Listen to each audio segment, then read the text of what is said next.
क्यों जा रहा है? चलना, बहुत मजा आएगा। अरे हाँ ना।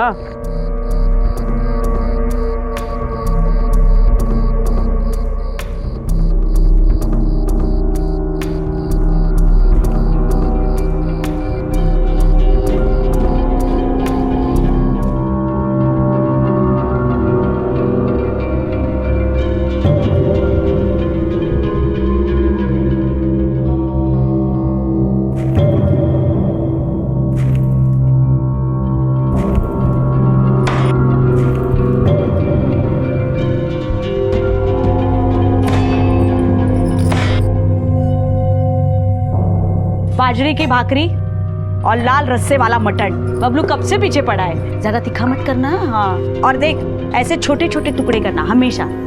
उसे अच्छे लगते छोटे टुकड़े। तू क्या है कर रही है? पांडरा रसा बना के रख, बाद में भरत की खिटखिट खिटखिट नहीं चाहिए क्या?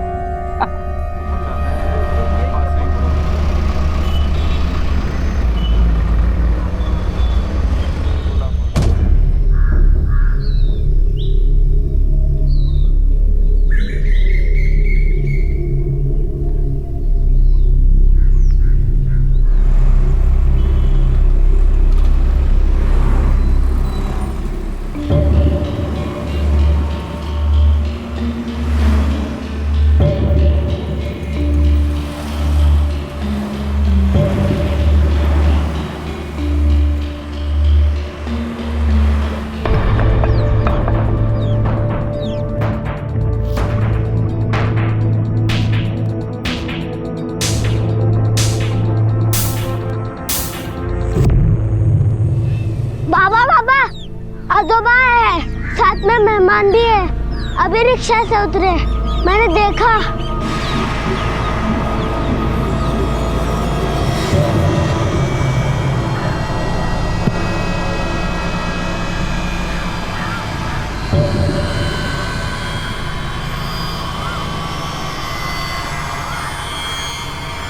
₹40 हो गए। आई ये देख। आई बाबा उस औरत और उसके बेटे को लेके घर आए।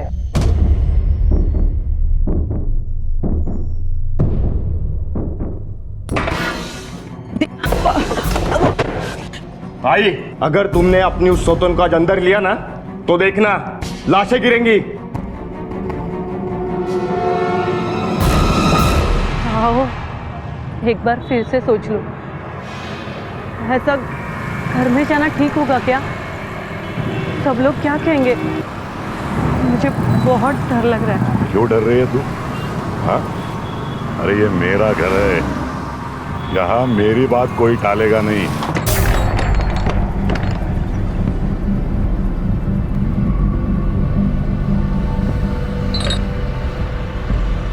मुक्ता, भरत, दरवाजा खोल दो वरना अच्छा नहीं होगा। अरे तुझे किसने कहा दरवाजा खोलने के लिए? श्रीधर के कम था 50% का हिस्सेदार, ये और एक बार इस पकड़ के लाए। मेरी जान चली जाएगी ना तो भी मैं इसे घर में घुसने नहीं दूंगी। मुक्ता, मैं कह रहा हूं दरवाजा खोल दो वरना अच्छा नहीं होगा। मैं दरवाजा तोड़ दूंगा। अरे क्या लड़कियों जैसे खेल रहे हो? कुछ जान नहीं इसमें। नीचे गिरा उसको, गिरा, दबा उसको, दबा दबा। क्या खेल रहे हो तुम लोग? नीचे दबा उसको, दबा। तुम्हें क्या लगता है तुम लोग दरवाजा नहीं खोलोगे तो हम लोग के अंदर नहीं आएंगे क्या? बाबा जाने दो, हमें पता था ये लोग हमें अंदर नहीं आने देंगे। जाने दो ना, हम चले जाते हैं। आप आपकी तबीयत खराब करके मत लीजिए, मत चिल्लाइए। कहीं नहीं जाओगे तुम लोग, ये मेरा घर है, यहाँ सिर्फ मेरी मर्जी चलती है। देखता हूँ कैसे नहीं खोलते ये दरवाजा। खोलो!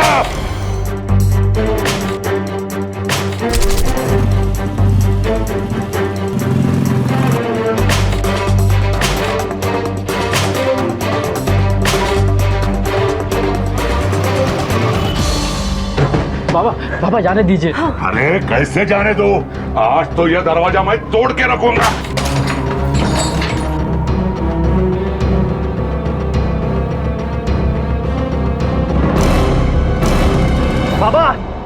कि ये लोग हमारे घर में नहीं आ सकते। ये तेरा नहीं, ये मेरा घर है। यहाँ तू भी मेरी मर्जी से और ये भी मेरी मर्जी से। चल गा। नहीं नहीं, ऐसे नहीं जाने दूंगी। ऐसे चल कैसे भाग, जाओगे? चल हट छोड़ दो भाग, उसे। चल मैं बोल रहा हूँ। उसे छोड़ दो। कोई नहीं रोकेगा मुझे। चल छोड़ मेरे को।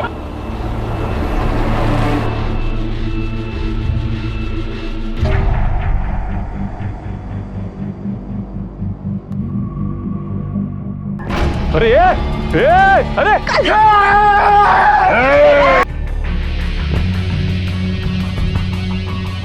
श्रीधर रुक जा, इससे मुसीबत और बढ़ेगी। नहीं काका, मैं आज इस झगड़े की जड़ को ही काट दूंगा। रुक जा भैरव, तू रुक्मिणी और रघु को लेकर अंदर जा, मैं संभालता हूँ इसे। चल चल जा, चल। और सब लोग यही रखना, कोई आना नहीं।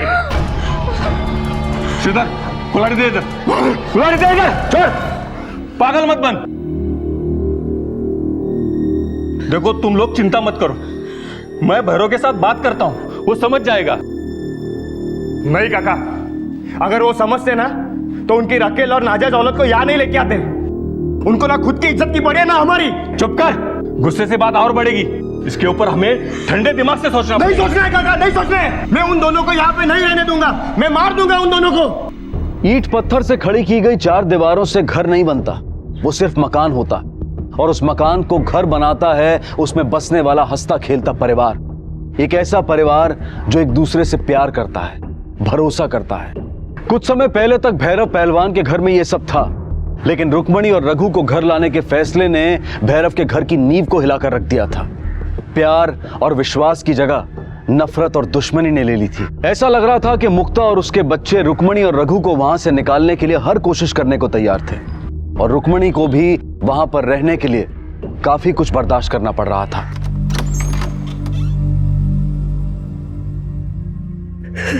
क्या हुआ, क्यों रो रही है? किसी ने कुछ बोला क्या? अरे कुछ बोलो भी, कैसे समझेगा?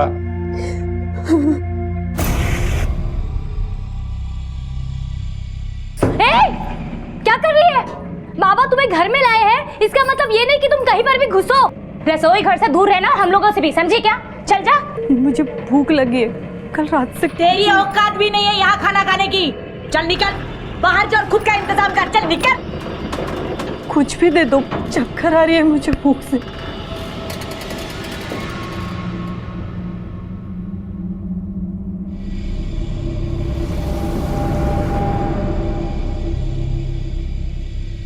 ले खा। ये तो बासी। हाँ तो पुरान पोली बना के खिलाती हूँ तुझे।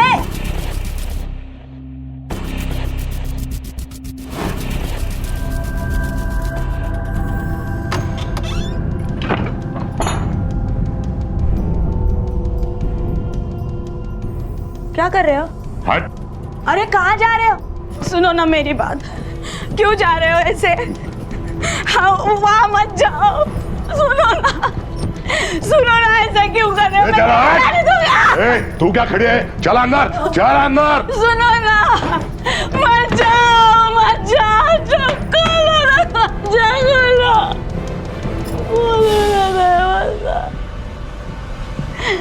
बोलो ना दरवाजा खोलो ना।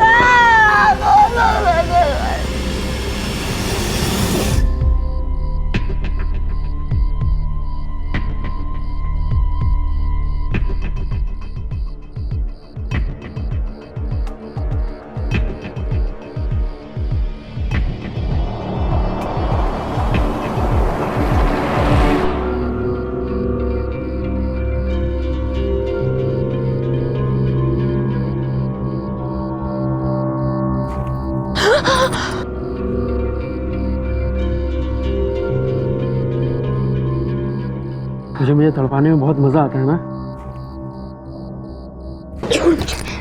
क्या है? क्यों बुलाया तूने मुझे यहाँ? देख अगर तू सोच रहा है कि मैं यही सोच रहा हूँ कि मुझे मेरे बाप का घर और तू दोनों साथ में मिल गए। हवा में मत आ, और खबरदार तूने अपने और मेरे बारे में किसी को बोला तो समझा? तुम लोग मेरे और मेरी आई के साथ जो कर रहे हो ना, अच्छा नहीं है। अरे इंसानों के संग ऐसा जानवर ऐसा बर्ताव करता है क्या कोई? अरे बर्ताव अच्छा नहीं तो चला जाना यहाँ से। क्यों आया तू यहाँ पे? तुझे मालूम नहीं था मैं यहाँ पे रह रही हूँ? अरे नहीं मालूम था, आई के कहने पे आया। अब समझ आ गया है ना? जा अपने आई को भी समझा दे, तुम दोनों का यहाँ ज्यादा दिन तक रहना ठीक नहीं है। मेरा देवर और पति तुम दोनों के टुकड़े करके इसी कुएं में डाल देगा और किसी को कानो कान खबर तक नहीं मिलेगी, समझा?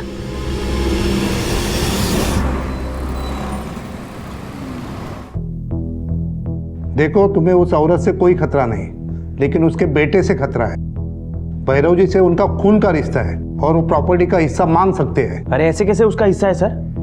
मेरे बाबा ने तो अब तक उस औरत से शादी भी नहीं की है। पर वो भैरव की औलाद है, कर सकते हैं ना साबित। हुआ ना वारिस, कोर्ट उसके हक में ही फैसला दे सकती है। बात कोर्ट तक जाएगी ही नहीं, मैं उसके पहले उसको मार दूंगा।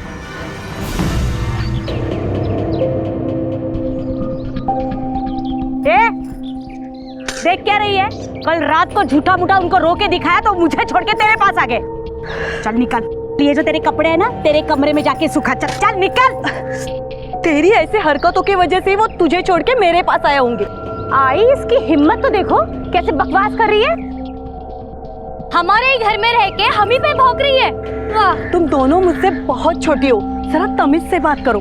मैं तेरे साथ बात ही क्यों करे? चल निकल, अभी कैसे निकल मेरे घर से। मैं कहीं नहीं जाऊंगी, वो मुझे यहाँ लेकर आया।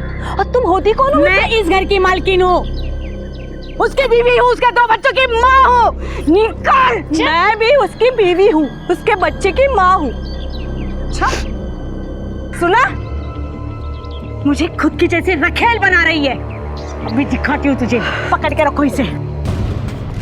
अरे छोड़ो मुझे, खड़ी रह। मेरा इकडे अब क्यों बकवास मत कर।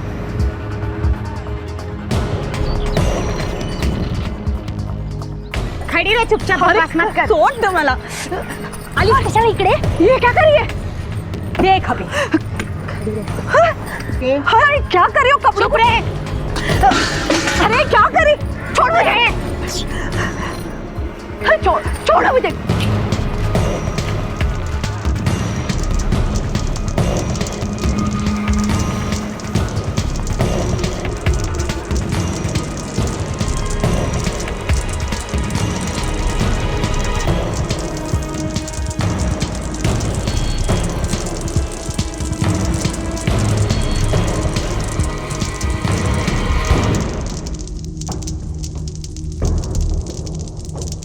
अभी तो सिर्फ तेरे कपड़े जलाए हैं, अगर तू इस घर से नहीं गई ना तो समझी?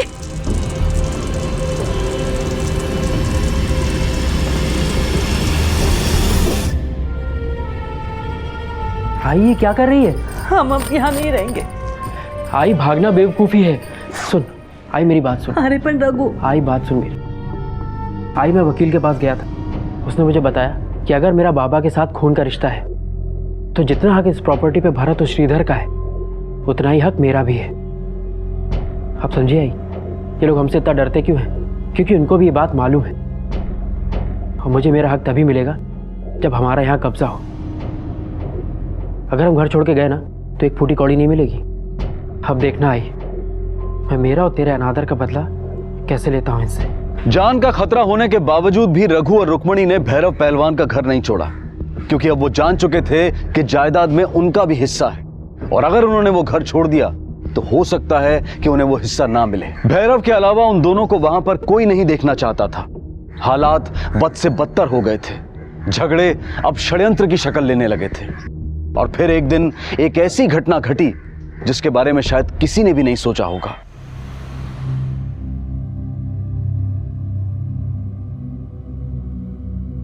देख भैरव, अब भी कुछ नहीं बिगड़ा, मेरी बात मान।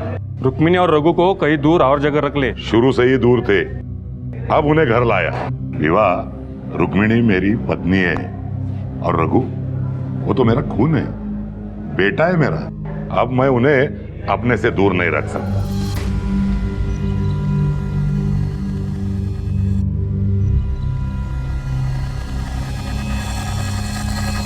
क्या तुझे दिख नहीं रहा है जो चल रहा है? अरे सब एक दूसरे के खून के प्यासे हो गए। तेरे इस खून के चक्कर में ना कभी किसी का खून ना बह जाए। बाबा बाबा बाबा, आई कल रात से गायब है। कहीं उन लोगों ने मेरी आई को। सबसे आखिरी बार किसने देखा था उन्हें? साहब, वो रोज शाम को मंदिर जाती थी। कल भी मैंने उनको मंदिर जाते वक्त देखा, लेकिन उसके बाद तो नहीं देखा। कहाँ गई होगी, कोई अंदाजा? गई होगी काशी यात्रा पे। साहब झूठ बोल रहे हैं ये लोग। जब से बाबा हमें यहाँ लेके आए इन लोगों ने हमारा जीना हराम कर दिया है। अरे नहीं चाहिए हमें कुछ भी, मेरी आई वापस कर दो बस। साहब मुझे लगता है इन्होंने मेरी आई को मार दिया है। किस बिना पर ये इल्जाम लगा रहे हो तुम? क्या बात है? साहब 2 दिन पहले मैंने इनकी बातें सुनी थी। आई 10 दिन से ज्यादा हो गए उन लोग को यहाँ आए, और ये लोग हैं कि जाने का नाम ही नहीं ले रहे। तुम जाने की बात कर रही हो, वो तो कुछ और ही सोच रहे हैं। क्या क्या सोच रहे हैं वो लोग? वकील से भी मिलकर आए हैं, रघु और उसकी माँ। आई दोनों सलाह कर रहे थे कि घर में कब्जा करके हिस्सा मांगेंगे, और वकील ने कहा कि रघु भी वारिस है। उन दोनों को तो घर की धूल भी ना ले जाने दूं मैं। हिस्सा मांग के तो देखे, जहर दूंगी, दोनों को मार डालूंगी और पीछे वाले कुएं में फेंक दूंगी। सर, रुक्मिणी के बेटे रघु को परिवार पर शक है। उसका कहना है कि परिवार वालों ने उसे गायब किया। रुक्मिणी को गायब हुए अभी 2 दिन भी नहीं हुए हैं। हो सकता है कहीं चली गई हो किसी रिश्तेदार के पास। उसके फोन का स्टेटस क्या है? सर, फोन स्विच ऑफ आ रहा है। उसके फोन की लास्ट लोकेशन पता करो और उसकी फोटो आसपास के सारे पुलिस स्टेशन में भेज दो। Okay sir.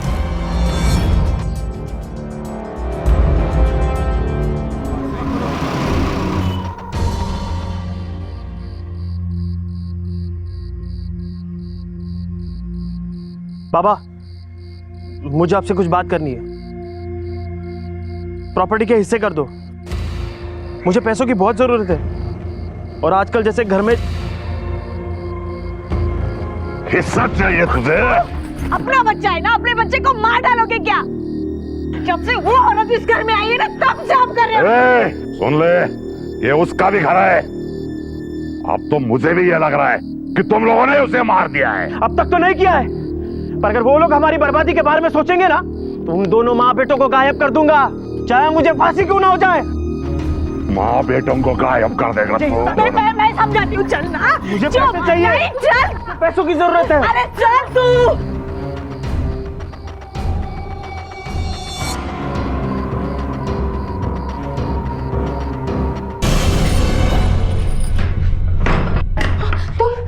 तुम निकलो यहाँ से। यहाँ क्या कर रहे हो तुम? जाओ निकलो। चुप चुप, मेरी बात सुन।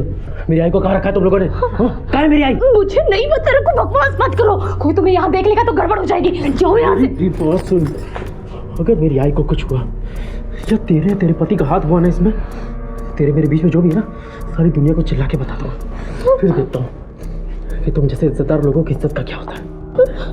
जी?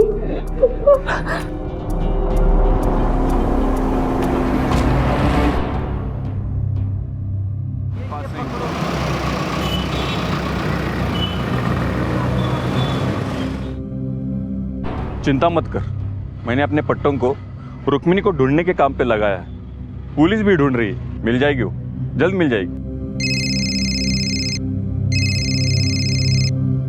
हाँ बोल। क्या?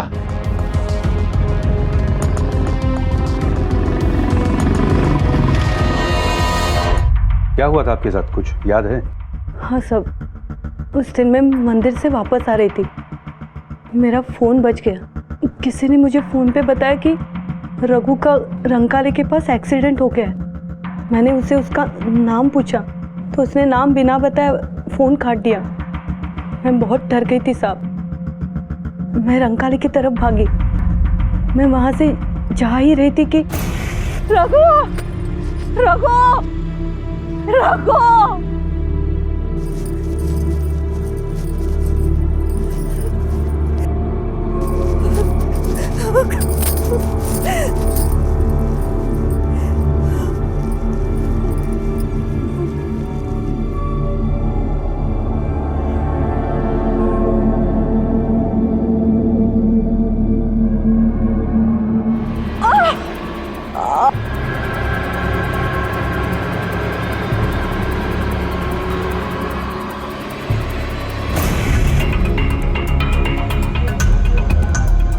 तो कहाँ थी आप 2 दिन तक? 1 दिन तक मैं उसी खेत में बेहोश पड़ी रही। फिर अगले दिन उसी खेत के मजदूरों ने मुझे उठाया और अपने झोपड़ी में लेके गए। फिर वही लोग मुझे यहाँ लेकर आए। 2 दिनों तक आपने किसी को फोन करने की कोशिश भी नहीं की। क्यों? साहब उसी दिन से मेरा फ़ोन गायब था। मैं कैसे किसको फ़ोन करती साहब? फोन का लास्ट लोकेशन पता किया? सर ये सच बोल रही है, क्योंकि जो लास्ट नंबर आया था वो स्टेशन के सामने वाले पीसीओ का नंबर था। हमने पूछताछ की पर 2 दिन पहले यहाँ से कॉल की गई थी। मुझे उसके सारे कॉल डिटेल्स चाहिए। 2 दिन पहले दुकान पर कौन था? मैं ये पीसीओ संभालता हूँ। यहाँ तो लोग बहुत आते जाते हैं, कैसा पता चलेगा किसने कॉल किया? और मैं तो अंधा हूँ, मैं कैसे बता सकता हूँ आपको? घोटाले किसी ने जानबूझ के उसी दुकान से फोन किया था जिसे पता था कि उस दुकान का मालिक उसे पहचान नहीं पाएगा। इसका मतलब है कि वो जो भी कोई है उसे इस इलाके की पूरी जानकारी है। वो ये भी जानता है कि रुक्मिणी शाम को मंदिर जाती है। घोटाले कोई घर का ही आदमी है। सर लेकिन हमारे पास कोई एविडेंस तो है नहीं। कोई बात नहीं, आज नहीं है, कल जरूर मिलेगा। इतनी चर्बी चढ़ी है ना तो मुझसे लड़ना।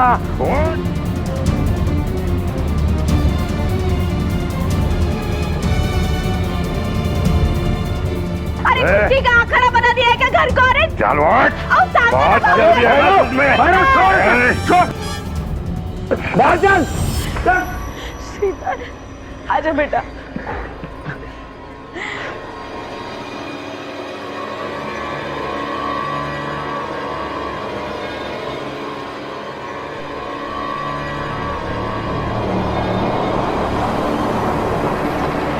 भैरव का घर अखाड़ा बन गया था।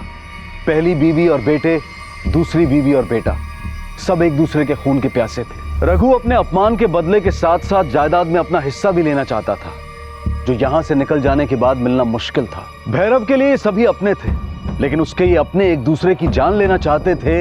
ये देखकर भैरव के सर पर दुखों का पहाड़ टूट पड़ा था। उसे समझ में आ गया था कि यहाँ पर रघु और रुक्मिणी की जान को खतरा है। उसने उन दोनों को इस खतरे से दूर रखने की कोशिश भी की, लेकिन रघु और रुक्मिणी ने ये घर छोड़कर जाने से इनकार कर दिया। लालच ने सबको अंधा कर दिया था, और आखिरकार इसी लालच और अंधेपन में वो घटना घटी जिसका सबको डर था।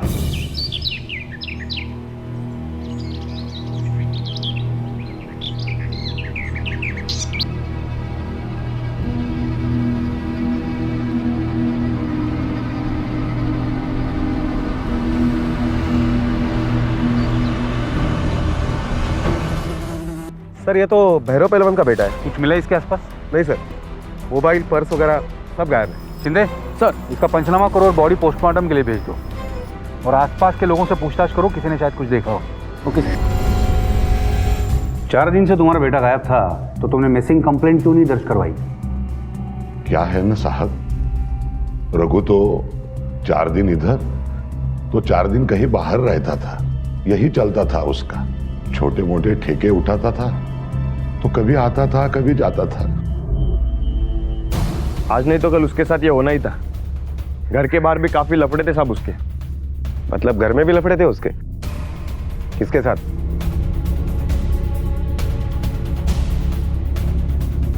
तुम्हारे मुताबिक वो लड़का कैसा था? गुंडा था वो, और उसके दोस्त लोग भी गुंडे थे। शायद किसी ने हाथ साफ किया होगा उस पर। मैं तो बाबा को हमेशा बोलता था उसको घर से निकाल दो। बड़ा ठेकेदार बने घूमता था वो। कहीं ऐसा तो नहीं कि तुमने उसके ऊपर हाथ साफ किया है? साहब ये क्या बोल रहे हो? मैं तो उस गुंडे से बात भी नहीं करता था। साहब झूठ बोल रहे हैं लोग। इन्होंने ही मारा है मेरे बच्चे को, पैसों के जायदाद के चक्कर में। इन लोगों ने मिलके मारा है मेरे बच्चे को। मार दिया है मेरे बेटे को साहब, मार दिया, मार दिया साहब। सर, रघु के पोस्टमार्टम के रिपोर्ट के मुताबिक रघु की मौत बॉडी मिलने के 4 दिन पहले हो चुकी थी, और 2 तारीख को 12 से 4 बजे के बीच में मौत हुई है सर। रघु के मोबाइल की कोई इन्फॉर्मेशन? नहीं सर, उसका मोबाइल 2 तारीख से बंद है, और रुक्मिणी का कहना है कि उसके घर वालों ने ही रघु का खून किया है। हाँ वो तो पता है। सारे घर वालों से पूछताछ करके पता करो कि 12 से 4 के बीच में कौन कहाँ था। Okay sir. हाँ सर, बरदा दुकान पे आते हैं, लेकिन सिरदर बाबू कभी नहीं आते। 2 तारीख को आए थे क्या? हाँ आए थे, और 2 बजे चले गए। बोल रहे थे कि वकील के पास जाना है। हाँ, वो मेरे पास कंसल्ट करने आता था, लेकिन 1 मिनट, डायरी देखनी पड़ेगी।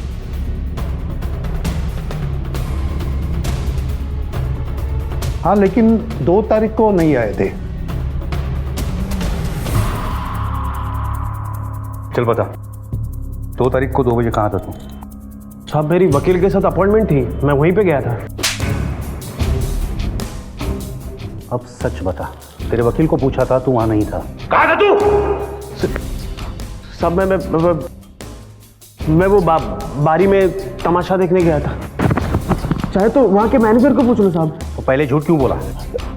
सब वो बीवी को अच्छा नहीं लगता मैं तमाशा देखने जाता हूँ, इसीलिए झूठ बोला। अब सच बता, रघु को किसने मारा? सब वो श्रीधर ने मारा है उसको।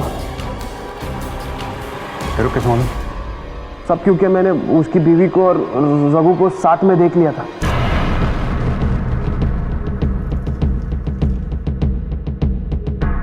क्या बकवास कर रहा है?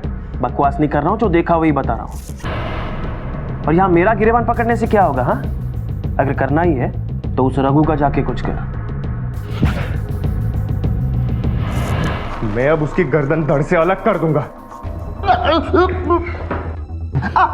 क्या बोला था तूने भरत को? गर्दन काट देगा तू रघु की? मार दिया ना तूने उसे? इस बात का दुख है कि मैंने उसे नहीं काट दिया, उसके पहले किसी और ने उसको मार दिया। सब मेरे घर पे मेरी बीवी के साथ वो तड़पा के मारने वाला था साहब। मैं उसको देख, खुदों के सच बताते नहीं तो अपने तरीके से निकालना हमें भी आता है। सब सच बोल रहे हो साहब, सच में मैंने कुछ नहीं किया। अब मैं घर पे ही था साहब, आप तैयार किसी से भी पूछ लो।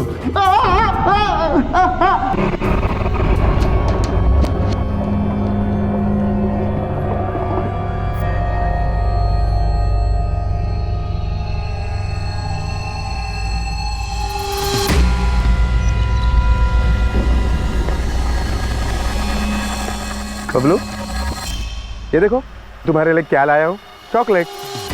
तुम्हें अच्छी लगती है ना? और चाहिए? ये देखो और भी है, लेकिन इसके लिए तुम्हें मुझे कुछ बताना पड़ेगा। बताओगे ना? आपने मेरे पति को क्यों जेल में रखा हुआ है? छोड़ दीजिए उन्हें, उन्होंने रघु को नहीं मारा है। वो उस वक्त घर पे ही थे। बताया मैं, वो घर पे ही था, बबलू ने बताया मैं। लेकिन बबलू ने हमें कुछ और भी बताया। बाबा मेरे साथ खेल रहे थे, आई बाहर गई थी। तो बता, कहाँ गई थी तू 2 से 4 के बीच में? साहब, देख, छुपाने का कोई फायदा नहीं है। हमें पता है कि तुम्हारे और रघु के बीच में क्या चल रहा है। बोल, कहाँ थी 2 से 4 के बीच में? साहब, हमारे बारे में मेरे पति को सब पता चल चुका था। और उस रात जब मैं कमरे में गई तो वो बहुत गुस्सा करने लगे, मुझे बहुत मारा उन्होंने, चिल्लाने लगा मेरे ऊपर। और उसने बोला कि वो रघु को मार डालेगा, नहीं छोड़ेगा। मैं बहुत डर गई थी। मैं उस दिन रघु से ही मिलने गई थी, ये कहने कि वो ये घर छोड़ दे। रघु, मैं मजाक नहीं कर रही हूँ, सच बोल रही हूँ। तू चला जा यहाँ से, वरना मेरा पति तुझे मार डालेगा। उसे सब कुछ पता चल चुका है मेरे और तेरे बारे में। हाँ, तो मैंने भी चूड़ियाँ नहीं पहन रखी है। अभी तो टाइम आया है मेरी और मेरी आई की जो बेइज्जती तुम लोगों ने की है उसका बदला लेने का। जाके बोल देना अपने पति को, डरता नहीं हूँ उससे, समझी? रघु, रघु सुन तो, रघु। अब एक आखिरी सवाल, खेत में रुक्मिणी पे जो हमला हुआ था वो तुम्हारे पति ने ही किया था ना? पुलिस ने रुक्मिणी के केस के तार तो जोड़ लिए थे, लेकिन रघु के कत्ल की गुत्थी अब भी अनसुलझी थी। एक बात तो साफ थी कि अगर श्रीधर रुक्मिणी पर जानलेवा हमला कर सकता था तो वो रघु की जान भी ले सकता था। लेकिन कत्ल के समय श्रीधर अपने घर पर अपने बच्चे के साथ था। यह भी साबित हो चुका था कि भरत तमाशा देखने गया था और मालती घर के बाहर थी, लेकिन सिर्फ कुछ देर के लिए। मुक्ता घर पर थी, भैरव और भीवा अखाड़े में थे। तो फिर रघु को किसने मारा था? और उसी वक्त पुलिस को अचानक एक पुख्ता सुराग मिला। सर ये कुमार है, रघु का दोस्त। पिछले 10 दिन बाद अभी दिल्ली से आया हूँ। आने के बाद पता चला कि रघु का खून हो गया है। जहाँ तक मुझे याद है, मैंने पिछले 2 तारीख को उसे देखा था जब मैं दिल्ली जा रहा था। साहब, रघु पीछे बैठा था, बाइक कौन चला रहा था ये मैंने देखा नहीं। मतलब मैंने इतना ध्यान नहीं दिया, और मुझे क्या पता कि मैं आखिरी बार रघु को देख रहा हूँ। बाइक तो पता होगी, कौन सी थी? घर में सिर्फ एक ही मोटरसाइकिल है जो सुबह 11 बजे अखाड़े जाती है और शाम को 5 बजे घर वापस आती है। बस इतनी ही चलती है वो। और ये गाड़ी कौन चलाता है? विवाह बहू, क्योंकि मेरे पति के घुटनों में दर्द है ना, नहीं चला सकते। सिर्फ अखाड़े जाते हैं या और कहीं? कभी लेट नहीं हुए? 1-2 दिन आगे पीछे? नहीं, हाँ मतलब 2 हफ्ते पहले, हाँ 2 हफ्ते पहले ही वो शाम को 7 बजे वापस आए थे। सिर्फ भैरव पहलवान या भीवा भी? नहीं, दोनों। सिर्फ भीवा के अलावा ये गाड़ी और कोई चलाता है? तुम्हारे बेटे वगैरह? ये अपनी मोटरसाइकिल किसी और को चलाने नहीं देते, सिर्फ विवाह भाऊ। क्या वो भीवा पहलवान की गाड़ी यहाँ सर्विस के लिए आती है? हाँ सब व्यवस्था गाड़ी इधर ही सर्विसिंग करवाते हैं। महीने में 1 बार तो आती है। पिछले महीने आई थी? हाँ आए तो थे। किलोमीटर तो चेक किए होंगे ना? हाँ सब। रजिस्टर दिखाओ। 1 मिनट साहब। ये देखो।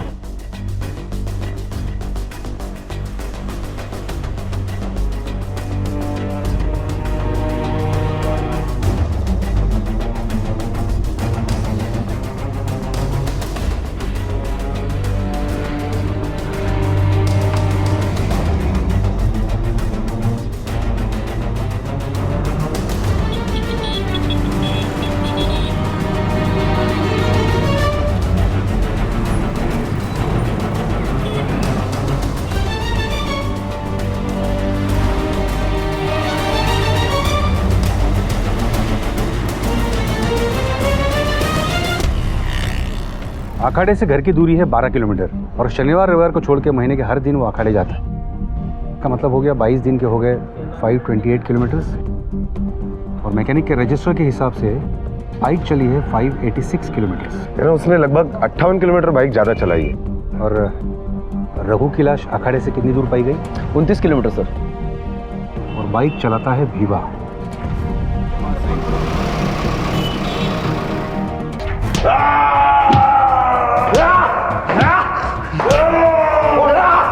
बोलो, किसने मारा तुम दोनों में से? बोलना शुरू करो। देखो इंस्पेक्टर साहब, ऐसे आप जबरदस्ती हमसे कुछ भी नहीं बुलवा सकते। अगर मेरे पट्टों को पता चल गया ना तो ये पूरा पुलिस स्टेशन जला के राख कर देंगे। जलाएंगे? हाँ? जलाएंगे। बता रहे हम बता रहे हैं। छोड़ दो हमें, हमको छोड़ दो।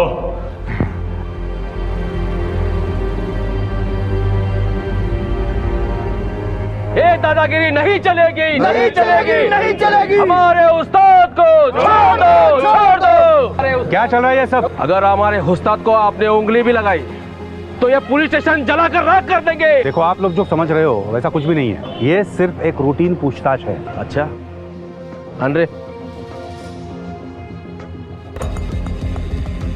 ये हमारे उस्ताद का डिब्बा है, उनको दे देना, क्योंकि हमारे उस्ताद को हर 2 घंटे में कुछ खाने के लिए लगता है। अगर नहीं मिला तो वो भड़कते हैं, इसलिए पहुंचा देना। ठीक है, हम उन्हें दे देंगे, आप फिक्र मत कीजिए। अरे तुम लोग जो ये खाना खा रहे हो वो मेरा खाना है। अरे भूख लगी है मुझे, मेरा खाना मुझे दे दो। माधव को बुला खाना खाने के लिए। हाँ। अरे क्या कर रहे हो तुम लोग? अरे मेरे पट्टों ने मेरे लिए भेजा हुआ खाना है। अरे भूख लगी है मुझे खाना दे दो। चुप रे।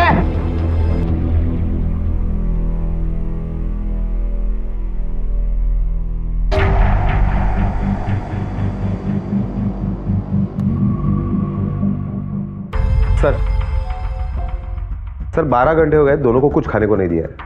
भैरव अभी भी शांत है, लेकिन भीवा चिल्ला रहा है खाना खाने के लिए। चिल्लाने दे।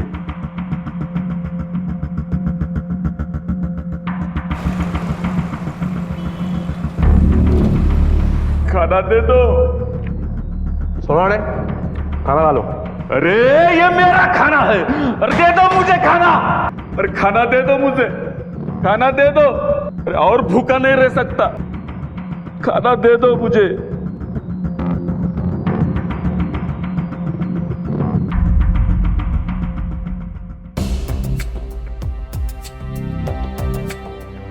सर दोनों को भूखा रखे लगभग 24 घंटे हो गए। भीवा अब भी कुछ कह नहीं रहा है सिवाय खाना मांगने के। अब अगली चाल चलो, उससे वो बच नहीं सकता। Okay sir.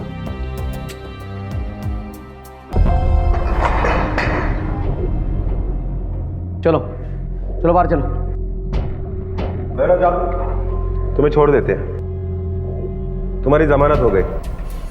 क्या? अरे साहब उसे क्यों छोड़ रहे हो? मुझे क्यों यहाँ पर रखा है? मुझे भी छोड़ दो साहब। अरे उसके घर वाले हैं, उन्होंने जमानत दे दी, इसलिए छोड़ रहे उसे। तुम्हारा कौन है? तुम सड़ो यहीं पर भूखे, और 2 दिन तक तुम्हें खाना नहीं मिलेगा। अरे भैरव, कुछ खाएगा?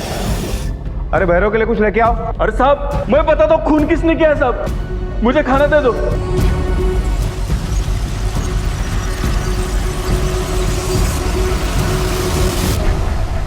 हाँ, मैंने ही रघु को मारा। मैं उसे घर लाया था, मेरे बच्चे मेरे खिलाफ हो गए थे। जिस दिन मुझे पता चला कि श्रीधर ने रुक्मिणी को मारने की कोशिश की, तब मैं डर गया था साहब। अगर मैं रघु को नहीं मारता तो भरत या श्रीधर उसे मार देते। मुझे लगा कि रघु को मारकर मैं अपने दोनों बेटों को बचा लूंगा, इसलिए मैंने उसे अखाड़े बुलाया और जंगल की तरफ ले गया।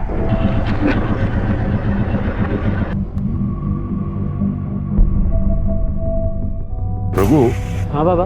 वो देख जामुन का पेड़, डायबिटीज के लिए अच्छा होता है। तेरी आई के लिए लेके जाएंगे। तू एक काम कर, तू जामुन तोड़, जब तक मैं एक गाड़ी लगा कर आता हूं। ठीक है बाबा।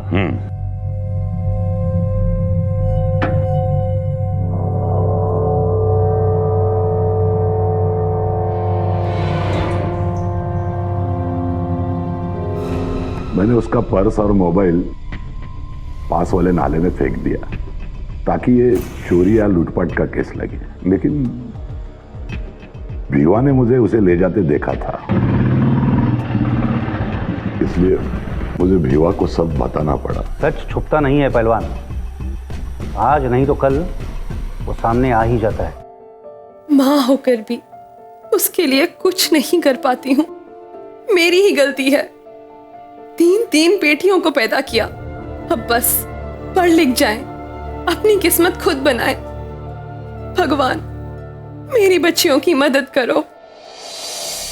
वक्त हर पल बदल रहा है और समाज में आते बदलाव और उसकी तरक्की को देखकर बहुत खुशी होती है। आज हमारे यान मंगल ग्रह तक पहुंच गए हैं, हम समुद्र की गहराइयों को नाप रहे हैं, लेकिन अफसोस कि हमारे समाज का एक हिस्सा ऐसा भी है जहां आज भी लड़के और लड़की में भेदभाव किया जाता है, और यही भेदभाव अक्सर समस्याओं और अपराधों को जन्म देता है। राठी परिवार एक भरा पूरा खुशहाल परिवार था, तो फिर आखिर ऐसा क्या हुआ था कि जैसे उनकी खुशियों को किसी की नजर लग गई हो?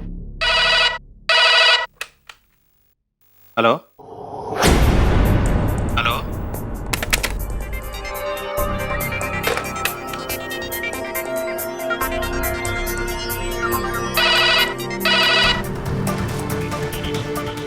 हेलो। हनुमान गली के कावेरी अपार्टमेंट्स में रीमा और राकेश रथी रहते हैं, हस्बैंड वाइफ। वो जिसको अपना बच्चा बता रहे हैं वो बच्चा उनका नहीं है। अब आके उस बच्चे को ले जाइए। ये औरत कह रही थी कि कोई हस्बैंड वाइफ है जो एक बच्चे को लिए घूम रहे हैं जो उनका है ही नहीं। सर कोई डिटेल्स दिए? कभी कभी ये आपसी खुन्नस का भी मामला होता है और एक दूसरे पे इल्जाम लगा देते हैं। खुन्नस का तो कोई मामला नहीं लग रहा था क्योंकि काफी डरी हुई थी, और वैसे भी आजकल ये बच्चों की किडनैपिंग, उनके शोषण के कई सारे मामले सामने आ रहे हैं, नजरअंदाज भी नहीं कर सकते। तुम एक काम करो जी, वहां चले जाओ, 2-4 सवाल पूछ लेना। बघूया काय मिळतंय का, कोई इन्फॉर्मेशन निकलती है क्या? जी सर।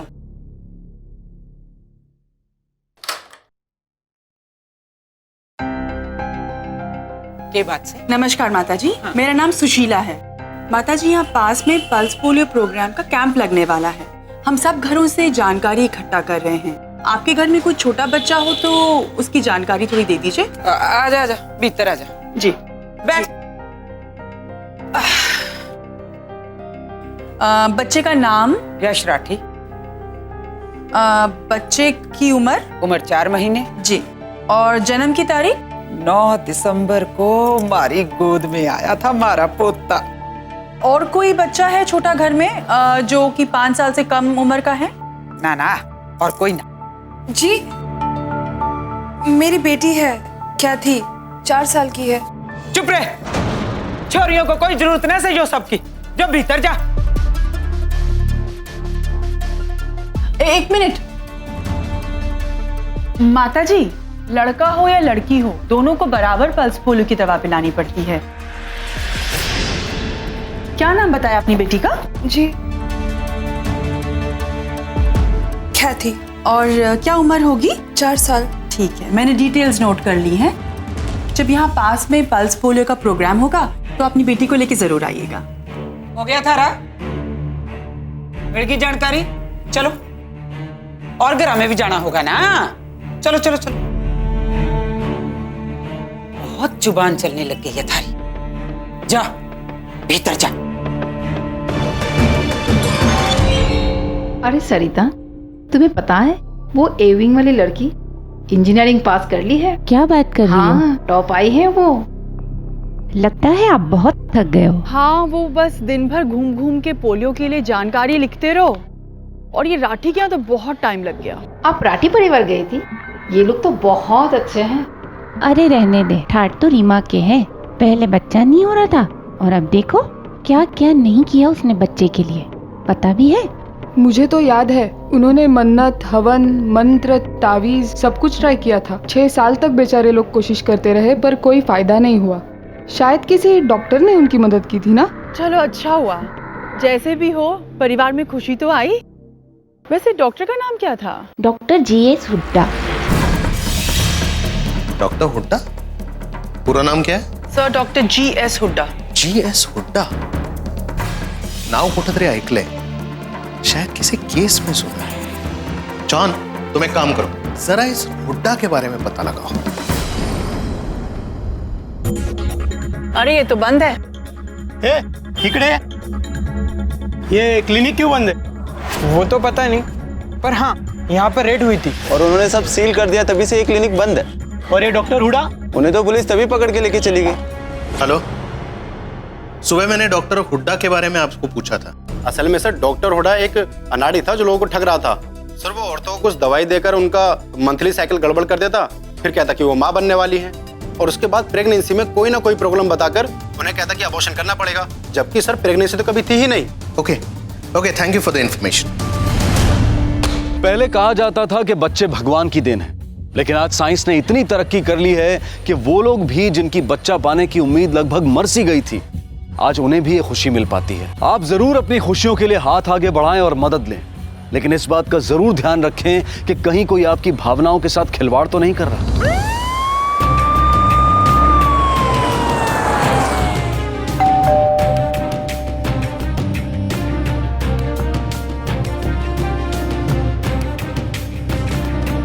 इंस्पेक्टर साहब आप? राठी साहब आपसे कुछ बात करनी। हाँ आइए।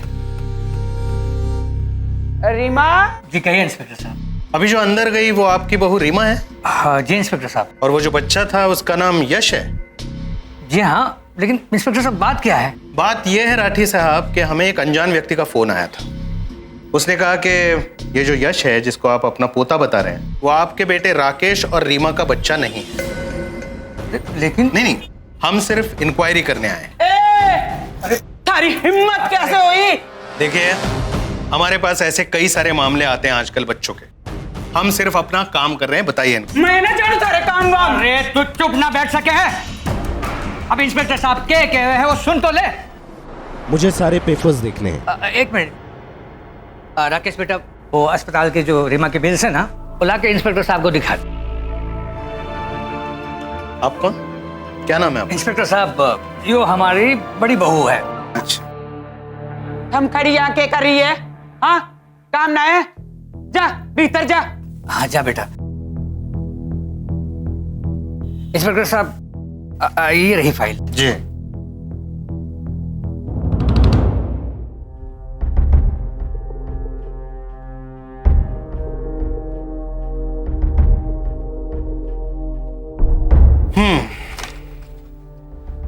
राठी साहब, आपको क्या लगता है किसका फोन होगा? मतलब आपकी किसी से कोई दुश्मनी वगैरह? नहीं सर, हमारा कोई दुश्मन नहीं है। ठीक है, anyways thank you for your cooperation. कोई बात नहीं।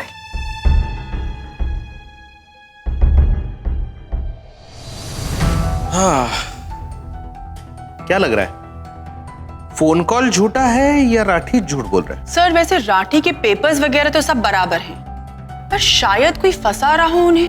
लेकिन एक बात तो पक्की है, डॉक्टर हुड्डा फ्रॉड था। इसका मतलब है उसके इलाज से डेफिनेटली रीमा मां नहीं बन सकती। तो फिर सर वैसे उनके घर का माहौल तो काफी अजीब था, और प्रॉब्लम क्या थी ये कुछ समझ नहीं आया। मला पण वाटलं थोडंसं। दोनों बहुएं काफी डरी हुई थी, सास ससुर से डरती है शायद। सर वैसे आपको याद है वो राकेश राठी ने अपने को जो मेडिकल बिल्स और फाइल्स दिखाई थी, वो किसी आशा फर्टिलिटी एंड मैटरनिटी क्लिनिक की थी। क्यों ना हम वहां जाके कुछ पता करें, शायद हमें कुछ मिल जाए। यस, चलो। पता नहीं किसकी नजर लग गई है हमें। एक मुश्किल खत्म नहीं होती कि दूसरे पहले आके सर पे खड़ी हो जाती है। तुम ऐसा क्यों सोच रही तो फिर कैसा सोचूं? हमने कितनी पूजा की, कितनी मिन्नतें की भगवान से, क्या क्या नहीं किया राकेश। उसके बाद मुझे मेरा बेटा मिला है। पर राकेश ऐसा फोन किया किसने होगा?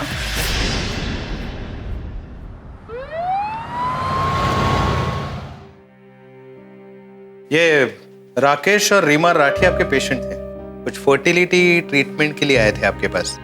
कुछ उनके रिपोर्ट्स दिखाएंगे? सर कोई डेट याद है कब आए थे वो? एग्जैक्ट डेट तो पता नहीं, लेकिन उनका बेटा 3-4 महीने का है, तो उसके आसपास की कोई डेट होगी। सर इस साल की बिल फाइल दिखा देता हूँ आपको।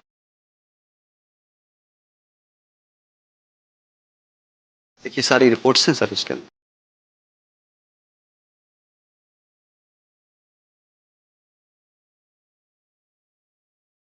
सब कुछ तो ठीक है।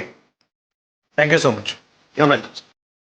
सब पेपर्स बराबर थे, एकदम ऑर्डर में। एक मिनट, सिवाय एक चीज के। वो क्या सर? आओ।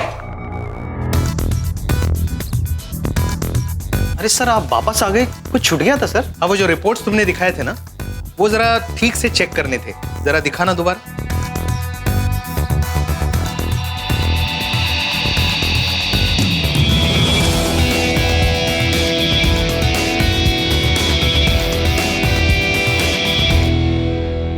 इसमें तो गड़बड़ है।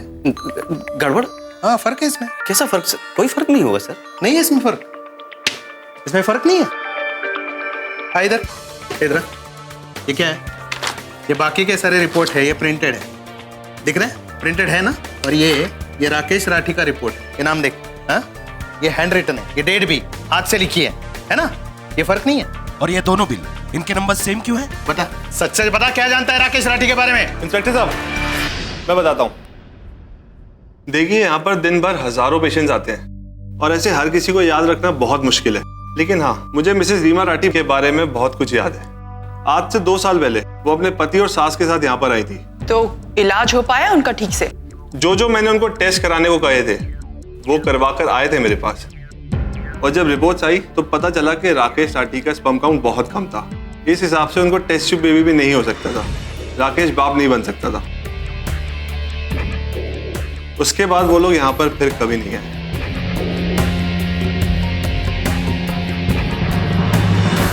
जो बिल्स और रिपोर्ट्स तूने दिखाया है 4 महीने पहले की डिलीवरी के, उसके बारे में सच बोलेगा यार? सर 6 महीने पहले राकेश राठी मेरे पास आए थे। और कृष्णा कैसा है? आप कैसे हैं? अरे मैं ठीक हूँ, बाप बनने वाला हूँ। मुबारक हो। अरे तेरे लिए मिठाई लाया हूँ। Thank you. कृष्णा थोड़ी हेल्प चाहिए थी। कैसी हेल्प?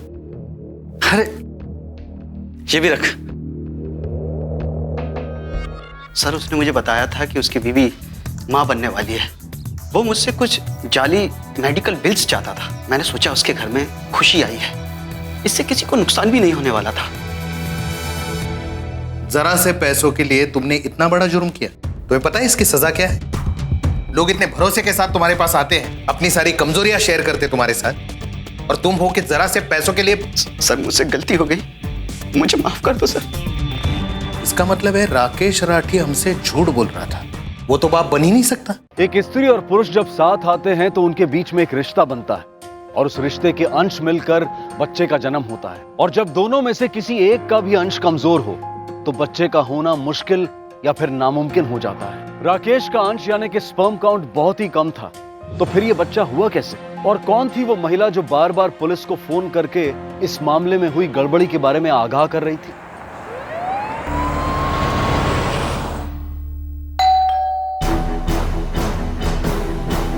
राकेश कहाँ है? राकेश को बुलाओ, उससे बात करनी है। हे भगवान, जो पुलिस वाले तो मुंह उठा के जब देखो चले आने हमारे घर में, जो पुलिस वाले तो हमारे परिवार के पीछे ही पड़ गए। हाँ क्या चाहे, कैसे चाहे? तू रुक माँ, आज मैं इनसे बात करता हूँ। ये क्या तमाशा बना रखा आप लोगों ने?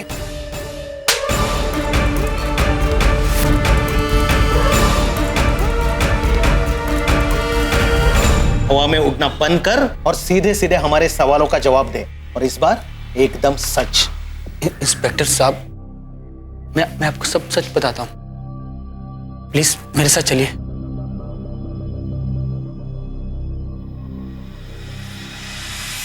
इंस्पेक्टर साहब, ये सच है कि यश मेरा बेटा नहीं है। वो हम जानते हैं, पर ये नहीं जानते कि तुमने हमसे झूठ क्यों बोला।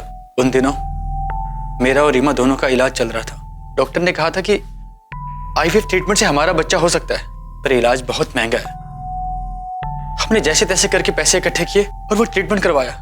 फिर डॉक्टर ने कहा कि मेरा स्पर्म काउंट बहुत कम है, इसलिए आईवीएफ ट्रीटमेंट से भी मैं बाप नहीं बन सकता। क्या करता इंस्पेक्टर साहब? घर पे सब लोग खुशखबरी की वेट कर रहे थे और मैं वहां मैं बहुत डिप्रेस रहने लग गया था। अब तो यार दोस्त भी मेरा मजाक उड़ाते थे, नामर्द, नापुंसक। आज बहुत दिनों के बाद इतना मजा। यार हमारा मजा तब डबल होगा जब राकेश इस दारू का पैसा देगा। सारी दारू तुम सब लोग गटके हैं और बिल मैं भर दूंगा। अबे इतनी भी नहीं चढ़ी मुझे अभी। अरे यार इतना कंजूस क्यों हो रहा है? भर दे ना, बच्चे तो तुझे है नहीं, तो इतने पैसों का क्या करेगा? ये पैसे हम दोस्तों में ही लुटा दे। अबे अरे बाप तो बन नहीं सकता, तो सारा गुस्सा पूरी दुनिया पे उतारेगा। और हाँ, अपनी बीवी को माँ बनाना हो तो भेज देना हमारे पास। जो महिलाएं मां नहीं बन सकती हैं, जिन्हें समाज अक्सर बांझ कहकर उनका तिरस्कार करता है, उनसे ज्यादा दया का पात्र और कोई नहीं। लेकिन जो पुरुष पिता नहीं बन सकते हैं, उनका जीवन भी कुछ कम कठिन नहीं है। पुरुष प्रधान समाज व्यवस्था में बच्चा होने की नैसर्गिक धारणा को पुरुष की मर्दानगी के साथ जोड़ा गया है, और उन पुरुषों को भी समाज ने सिर्फ ताने ही दिए हैं। क्या मर्दानगी का अर्थ सिर्फ बच्चे पैदा करना है? एक पुरुष के लिए नामर्द कहलाना उतना ही तकलीफदेह है जितना कि एक महिला के लिए बांझ कहलाना। और इस दर्द, इस तकलीफ के लिए अगर कोई जिम्मेदार है तो वो है समाज की सोच। बड़ी बहू ने तो पहले ही छोरियों की लाइन खड़ी कर दी, अब ये दूसरी भी पोते का मुंह ना दिखा रही। मारे को तो लग गया कि जैसे भगवान ने मारी किस्मत ही मोड़ दी। बेटा, थारी अम्मा बूढ़ी हो गई है और कितना जिएगी। हाँ? अम्मा ऐसा क्यों बोल रही हो? सब ठीक हो जाएगा। ना रे ना, अब मारे को कुछ ठीक होता ना दिखे है। अगर तू कुछ ठीक करना चाहे है ना अपनी अम्मा के लिए, तो एक काम कर, दूसरी शादी कर ले, बहू लिया दूसरी। अम्मा ये तुम क्या बोल रही हो? क्या मांगा थारे से? सिर्फ अपने लिए मांग रही हूँ, थारी खुशी ना सा इसमें? तुझे ना देखना अपने बेटे का मुंह?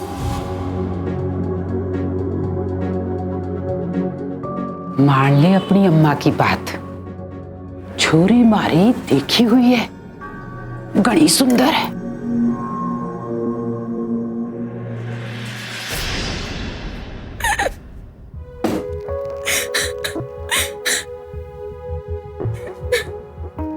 क्या हुआ रीमा, तुम रो क्यों रही हो?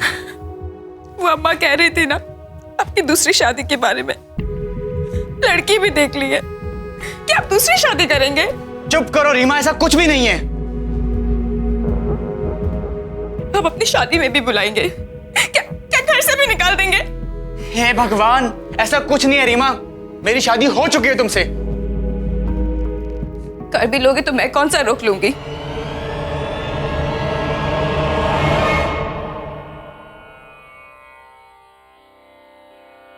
बाबा बहुत कष्ट है, मदद करो हमारी।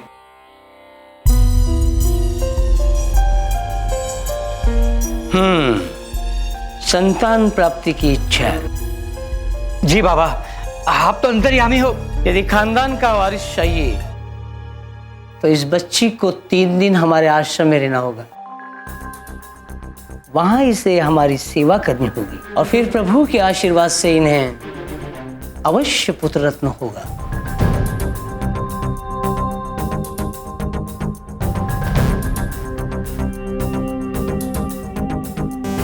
जी बाबा, आप जैसा कहेंगे हम वैसा ही करेंगे।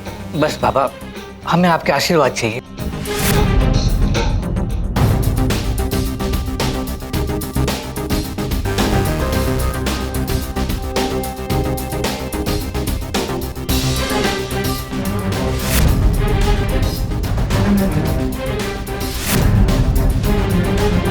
पर सेवा पूरे विश्वास और समर्पण के साथ होनी चाहिए।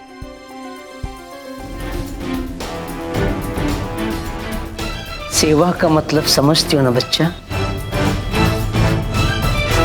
नहीं, मैं नहीं जाऊंगी कोई आश्रम कोई सेवा करने के लिए। रीमा, कहा ना, नहीं होगा मुझसे ये सब।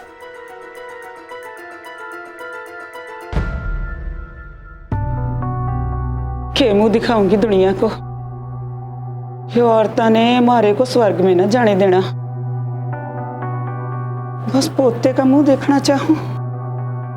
हमारे देश में बेटे के लिए जो पागलपन है वो कभी कभी हैरान कर देता है। सिर्फ बेटा ही हमारे बुढ़ापे का सहारा है या हमारे वंश को आगे बढ़ा सकता है, ऐसी दकियानूसी सोच अच्छे खासे इंसान को भी बहका देती है, जिसका फायदा हर तरह के नीम हकीम और पाखंडी बाबा उठा लेते हैं। राठी परिवार में भी यही दबाव अब रीमा और राकेश पर भारी पड़ने लगा था और वो इस दबाव में कुछ ऐसा करने जा रहे थे जो पूरे परिवार के लिए खतरनाक साबित हो सकता था। रात दिन अम्मा के ताने रीमा को, कमरे में रीमा का रोते रहना, और बाबूजी वो अलग से लगे हुए हैं। मैं चारों तरफ से घिर गया था। क्या करता इंस्पेक्टर साहब? क्या बताता लोगों को कि मेरा बच्चा नहीं हो सकता? फिर जब बिल्कुल बर्दाश्त के बाहर हो गया, लगा कि दिमाग फट जाएगा, आखिर में मैंने हिम्मत करके अम्मा को बता दिया। अम्मा सब ठीक तो है ना? ये ऐसे अपने छोरों से एक बात पूछनी थी। परिवार से बढ़ के कुछ होवे? अपनी अम्मा और बाबूजी की इज्जत करो हो। हाँ अम्मा।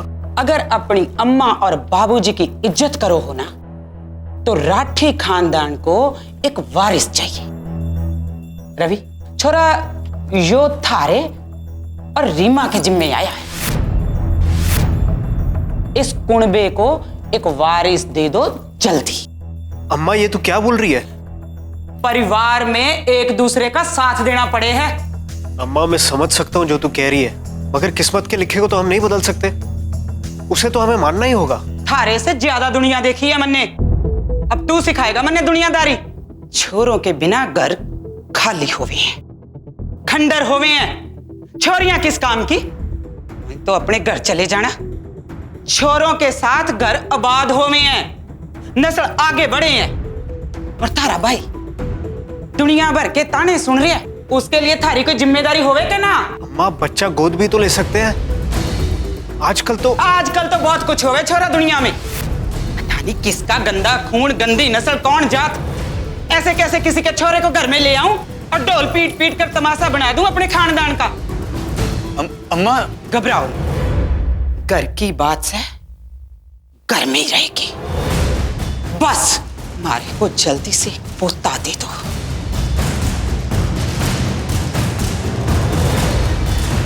थारे आगे हाथ छोड़ो।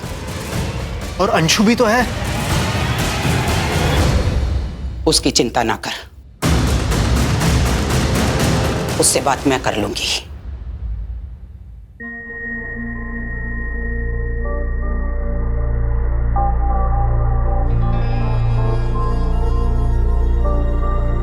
रीमा, हाँ मुझे तुमसे कुछ बात करनी है। हाँ बोलो ना।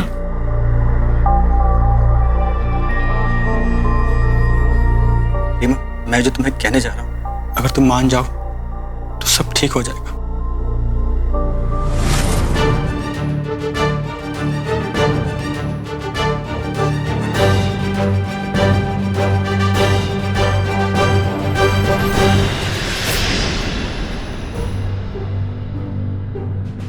राकेश, तुम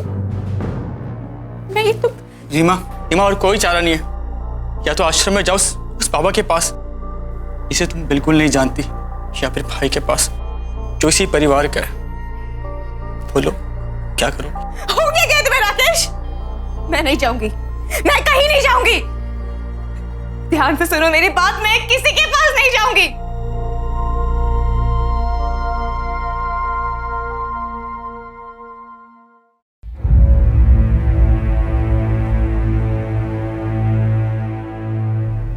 के गुर रही है, एक बात याद रखना, यो बात किसी से मत बोलना। तुझे तीनों छोरियों के साथ घर से बाहर जाना पड़ेगा।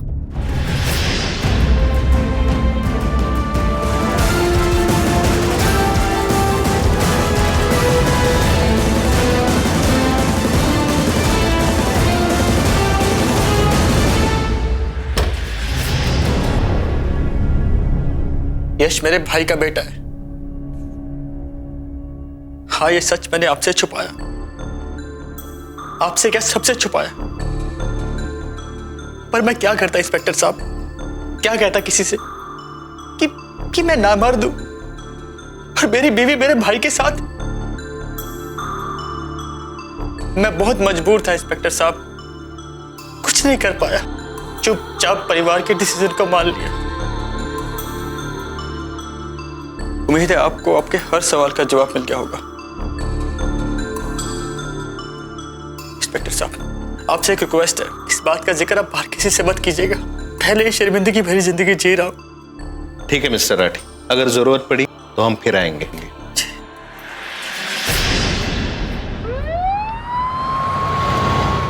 और इस खुशी में आज मैं कह रहा हूं कि मैं अपना ये सारी जायदाद और अपना सारा कारोबार जो है वो अपने पोते यश के नाम कर रहा हूं।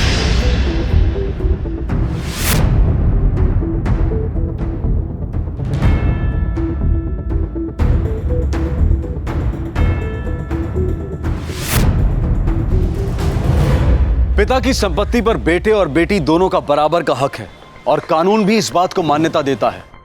लेकिन आज भी हमारे समाज में ऐसे लोग हैं जिनके लिए परिवार की विरासत सिर्फ बेटे के लिए है। अंशु की बेटियां भी राठी परिवार का हिस्सा थी, उनका भी अपने दादाजी की वसीयत पर पूरा हक था, लेकिन सब कुछ राकेश के बेटे यश के नाम कर दिया गया।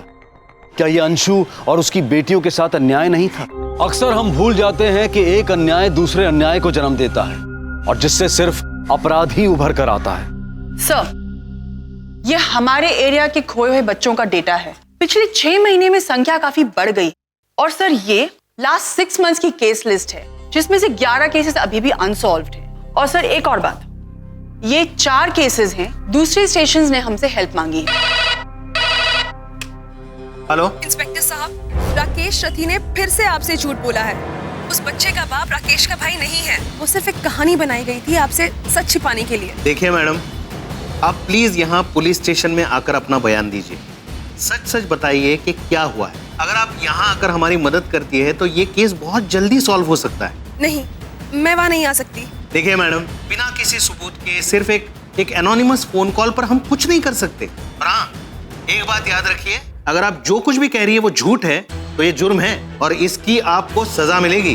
देखिए, मैं झूठ नहीं बोल रही, बस वहाँ आके बयान नहीं दे सकती। अरे क्यों नहीं दे सकती? अरे आपको पूरी सिक्योरिटी मिलेगी। हेलो,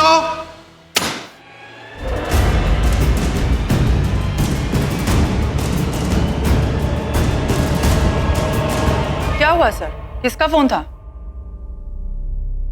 वही, ये राठी का बच्चा नहीं है, वही फोन कॉल। ये औरत एक तो सामने नहीं आना चाहती, हमें फोन घुमा देना तो बहुत आसान है सबके लिए। कभी कभी तो ना बुरा लगता है वो राकेश के लिए। हाँ सर, मुझे भी ना उनकी वो बड़ी बहू है अंशु, उसके लिए बहुत बुरा लगता है। 3 बेटियां हैं और घर में नौकरों से भी बदतर इज्जत। सर कहीं ऐसा तो नहीं ये जो हमें औरत बार बार फोन कर रही है वो अंशु है? हाँ सर, पॉसिबिलिटी तो है, क्योंकि अगर अंशु हमें फोन कर रही है तो फिर खबर तो पक्की है। हाँ, लेकिन जो भी औरत बात कर रही है वो काफी डरी हुई है, सामने भी नहीं आना चाहती।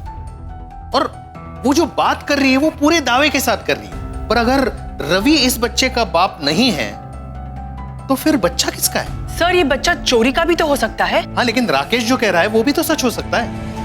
हाँ, लेकिन अगर डाउट मन में आया है तो क्रॉस चेक तो करना पड़ेगा। जॉन, तुम एक काम करो, यश की जो बर्थ डेट है उन पेपर्स में, उसके आसपास 2-3 दिनों में जहां से भी जो भी बच्चे गायब हुए हैं उन सबके डिटेल्स निकालो जल्दी। Right sir. जी सर राकेश राठी। जी मैं हूँ। यहाँ साइन कर। Thank you.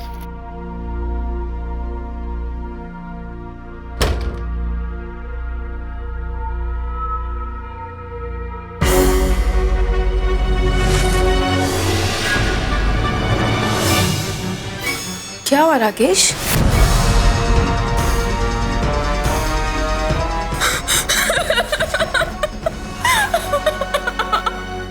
सर ये रहे डिटेल्स उन सभी केसेस के जो बच्चे आज से 7 महीने पहले गायब हुए थे। सर ये वो केसेस हैं जो सॉल्व हो गए थे और ये वो बच्चे हैं जिनकी बॉडीज हमें बाद में रिकवर हो गई थी। सर ये एक और केस है जो अनसॉल्व्ड है। तो इस केस के बारे में हमारे पास क्या इन्फॉर्मेशन है? सर ये बच्चा 7 महीने पहले कंस्ट्रक्शन साइट से गायब हुआ था। इसकी माँ वहाँ पे अंडर कंस्ट्रक्शन बिल्डिंग में काम कर रही थी और अपने बेटे को नीचे लिटा के रखा था। बस बच्चा जैसे गायब हो गया। इंस्पेक्टर साहब, सर वो मेरा बच्चा, वो मेरा बेटा यश, वो मेरी बीबी उसे गार्डन में घुमा रही थी, बस 2 सेकंड के लिए दूध की बोतल के लिए गई और मेरा बच्चा गायब। सर मुझे लगता है कि मेरा कोई दुश्मन मेरे पीछे लग गया है, वो मेरे बच्चे को उठाकर ले गया। सर डीएनए टेस्ट का ऑर्डर आया। अरे सर मैं तो वो भी करवाने के लिए तैयार था। सर मेरा बच्चा मुझे ला दो सर। राकेश और रीमा की कहानी ने एक नया और शायद बहुत ही खतरनाक मोड़ ले लिया था।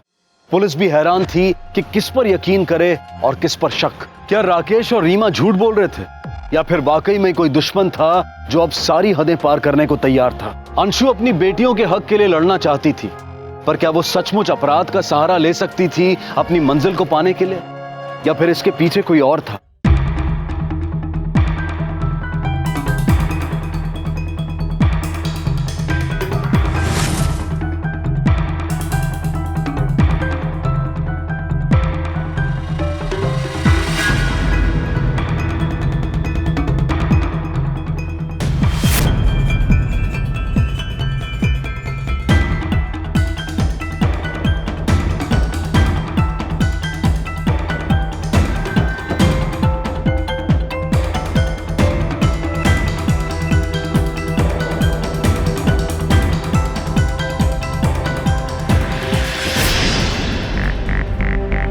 हाँ साहेब, ॲड्रेस मी सेंड करतो तुम्हाला।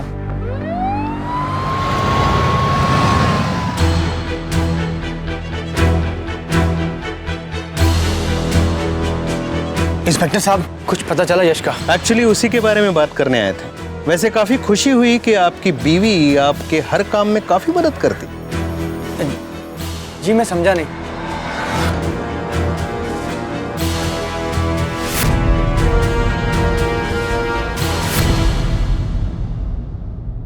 क्या करता इंस्पेक्टर साहब, कोई रास्ता बचा ही नहीं था। डीएनए टेस्ट का ऑर्डर देखकर मैं बहुत डर गया था, इसलिए अपने ही बच्चे का किडनैप हो गया ये कह दिया आपसे। अपने बच्चे का? इंस्पेक्टर साहब मैं आपको सब बताता हूँ सच सच। क्या हुआ? कोर्ट का ऑर्डर है, यश का डीएनए टेस्ट करवाना पड़ेगा। हे भगवान, ये कौन है जो हमारे छोरे के पीछे ही पड़ गया? इसका इंतजाम करना ही पड़ेगा। अगर एक बार डीएनए टेस्ट हो गया तो सारी बात खुल जाएगी। अगर खुल भी जाएगी तो क्या हो गया? थारी पुलिस वालों से तो बात हो रखी है ना कि जो छोरो थारे भाई का है। अम्मा तो समझती क्यों नहीं है? ये छोरा भाई का नहीं है।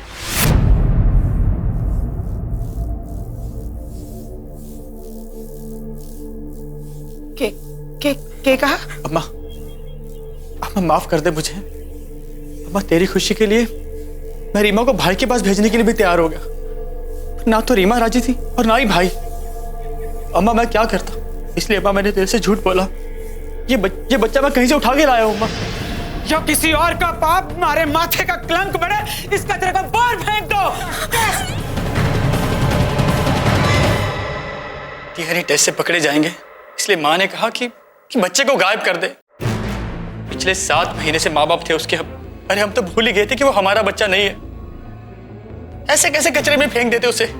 सबसे पहले आईवीएफ टेस्ट करवाया और वो फेल हो गया। फिर माँ ने घर पे पोता की रट लगा रखी थी।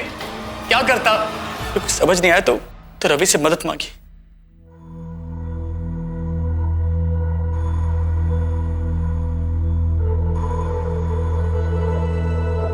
रीमा, मैं तुम्हारी हालत समझ सकता हूँ।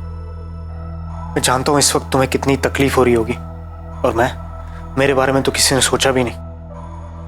मुझे माफ करना रीमा, मैं तुम्हारी मदद नहीं कर पाऊंगा।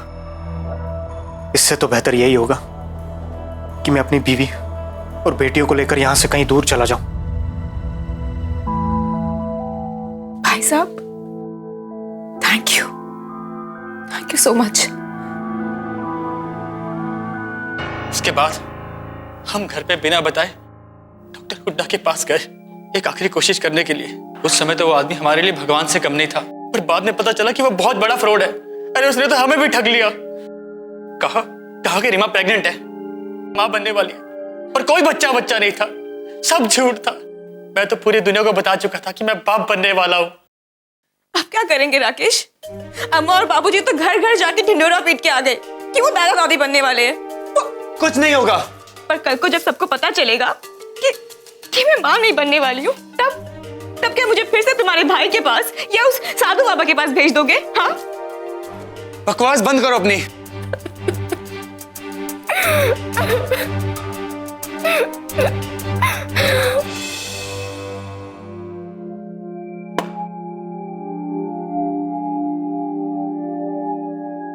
अरे रीमा, अपना ध्यान रखा कर।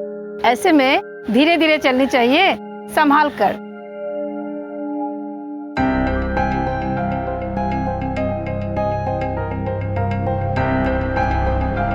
रीमा, ये क्या कर रही हो? अरे बेल्ट बहुत टाइट है, मुझे खुजली होती रहती है। रीमा, क्यों मेरा जीना हराम कर रही हो तुम? सब कुछ तुम्हारे लिए तो कर रहा हूं। पूरे परिवार से झूठ बोला मैंने। भगवान के लिए इस बेल्ट को हमेशा पहन के रखा करो। अगर किसी ने गलती से भी देख लिया तो फिर हम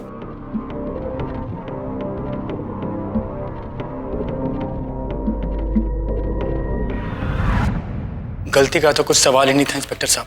हमने सब कुछ बहुत अच्छे से मैनेज किया था। रीमा को टाइम पर पनवल वाले हॉस्पिटल में एडमिट करवा दिया, पेट दर्द के बहाने। वहां उसके माँ बाप का घर था, इसीलिए किसी को शक भी ना होता। आशा हॉस्पिटल के कृष्णा को मैं जानता था। उसको कुछ पैसे देकर मैंने फर्जी डिलीवरी बिल बनवा लिए ताकि डॉक्यूमेंट्स क्लियर रहे। बस मुझे एक बच्चा पैदा करना था, उसके लिए भी मैंने सोच लिया था।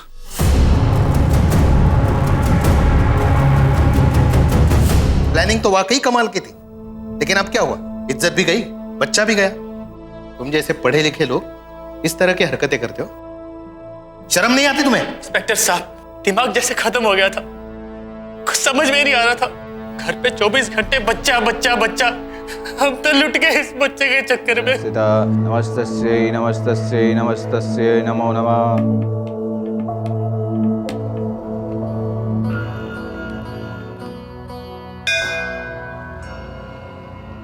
ओ माँ, हमने अपना सारा जीवन आपको अर्पण किया। आपने हरदम हमारा मार्गदर्शन किया, पर ऐसा क्यों किया माँ? माँ, अब भी जो भी होगा आपके आदेश से ही होगा।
चिक्की ने क्या किया स्कूल में? पढ़ाई की, पोयम सीखी? चलो मम्मा को सुनाएंगे। मौली, चिक्की एक मिनट, मम्मा किधर गए? मौली, मौली, मौली।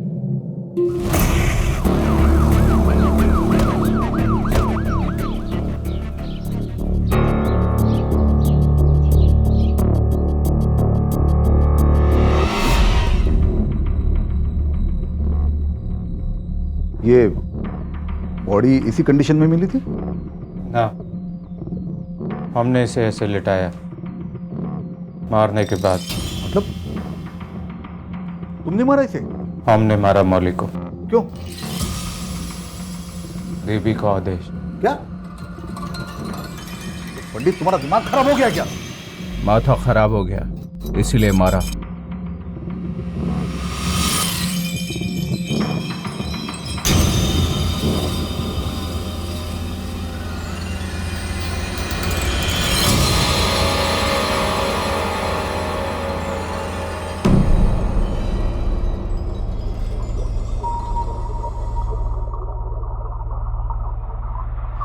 सर बाहर गार्डन में चप्पल के निशान मिले सर। चुप।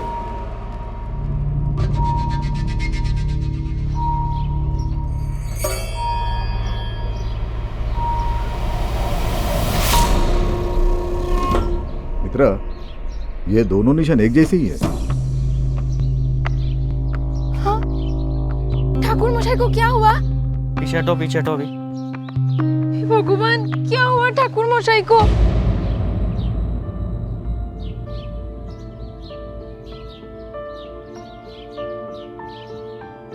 ठाकुर मशाई, ये सब क्या हो गया? आप 2-4 दिवस के लिए चिक्की को अपने पास रखेंगी। चिक्की, काकी के साथ रहना, हम जल्दी आएगा।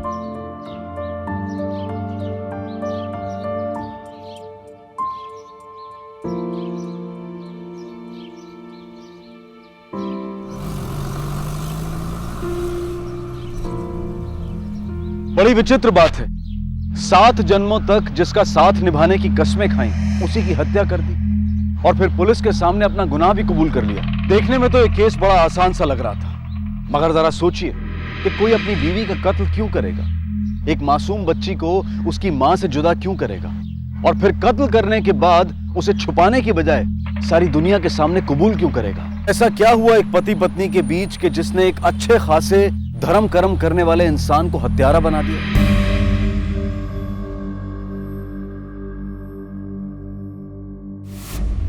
क्यों मारा अपनी पत्नी को? स्वर्ग गई वो, अब उसके बारे में क्या बात करना, आप सजा दीजिए। ज्ञान नहीं, जवाब चाहिए। क्यों मारा उसे? भगवान, सुन छो, हमारा व्यथा इनको कथा लगता है। की बोलबो? ए पंडित, नाटक बंद, उधर नहीं इधर बात कर। किचु है ही नहीं बताने को। उसका मर्जी के आगे किसका चलता है? इस दुनिया में उसका दिवस पूरा हो गया था, इसीलिए मारा। उसके दिन बुरे हो गए थे। तू यमराज है क्या? जब ये यमराज की ड्यूटी कर रहा है, जो दूसरों के दिन गिन रहा है। आपको जो समझना है समझ लो। अबे ढोंगी, सीधे तरीके से बताता या डंडे से आरती उतारू तेरी? कोई लड़ाई हुई थी उससे? कभी लड़ाई नहीं हुआ दादा। तुम्हारी शादी को कितने साल हुए? 6 बरस दादा। तो 6 सालों में कभी बीवी के साथ झगड़ा नहीं हुआ? झूठ बोलता है? नहीं दादा, देवी थी वो देवी थी और तू खुद को देवता समझता है? सत्य बोलছে दादा, वो देवी थी।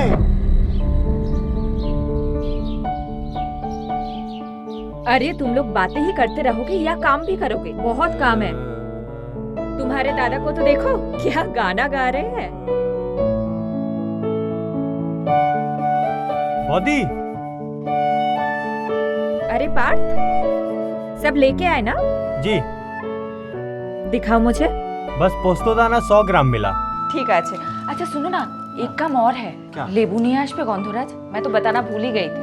हमको पता था आप भूल जाओगे, मैं लेके आया हूँ। ओ, खूब भालो करेছে। अच्छा संदेश लेके आए हो? हाँ सब लेके आए। हाँ अच्छा सुनो, संदेश आ गए हैं, एक राउंड हो जाए। अरे शुभ काम में देरी क्या, हमसे शुरुआत कीजिए। हाँ घोष बाबू।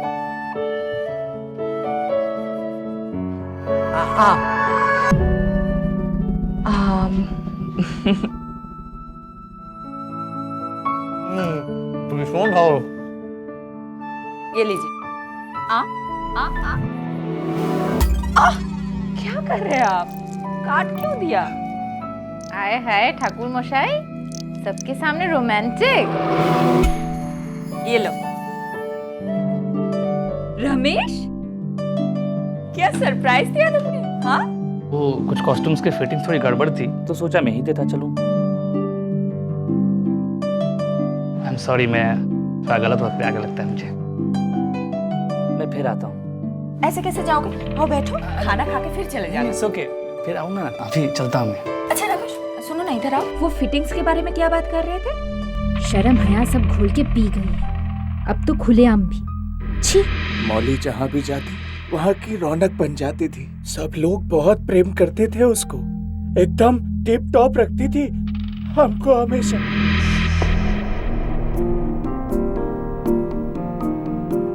हम आता है। ए, सुनो, एक मिनट। अरे क्या कर रही हो? ऐसे ही जाएंगे आप? अरे बाबा, उधर पूजा में देर हो रहा है। ठीक है बाबा, करा लेना पूजा। मौली,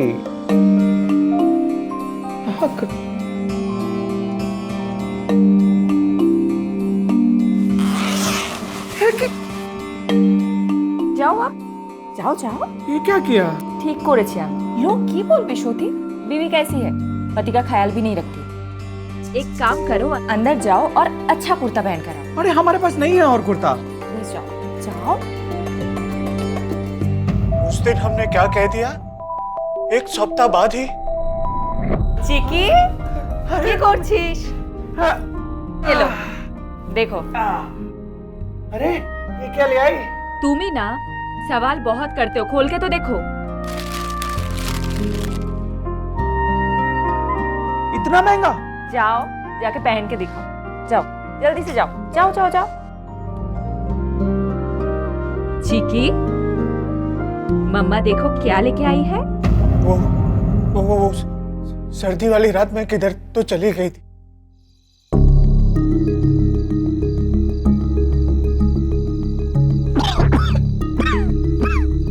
मौली, मौली, मौली, मौली,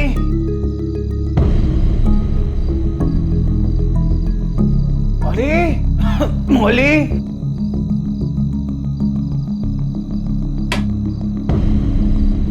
मौली,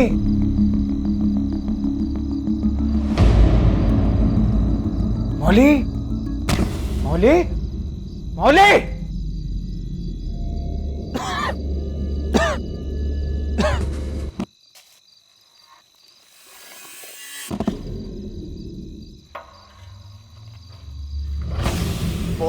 बहुत घबरा गया।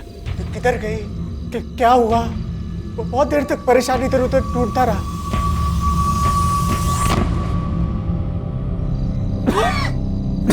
क्या कर रहे हो यहाँ? मौली, तुम इतनी रात को दवाई लेने क्यों गया था? तुमको पता है बुखार से कैसे तप रहे थे तुम? अच्छा दिखाओ मुझे। ये देखो, अभी भी तप रहे हो। चलो अंदर चलो, मैं दवा दे देती हूँ। इतनी रात को कौन सा दवाई का दुकान इतनी रात को खुला मिल गया? खुला नहीं था, मैंने खुलवा ली। वाह पंडित वाह, कर भला तो हो भला, ये कहावत तो मैंने सुनी थी, लेकिन कर भला तो हो बुरा ऐसा पहली बार देख रहा हूं। ऐसी बीवी को मार दिया?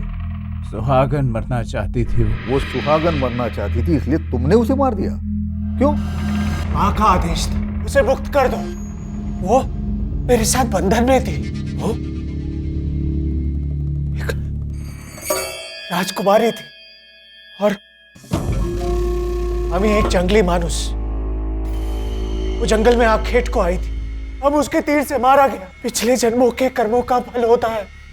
देखो देखो देखो ना, तुम लोग कोई अच्छे इंसान के पीछे भागते हो, दिन रात उड़तो और पापियों के पीछे भागते हो। सब कर्मों का फल होता है। हे भानुका, कल्याणी, सबको कल्याण करो, कल्याण कर सबका इस नश्वर देह से। मुक्ति करो दो, हमारा मुक्ति करो दो, मुक्ति करो दो, मुक्ति करो दो, करो दो, मुक्ति करो दो।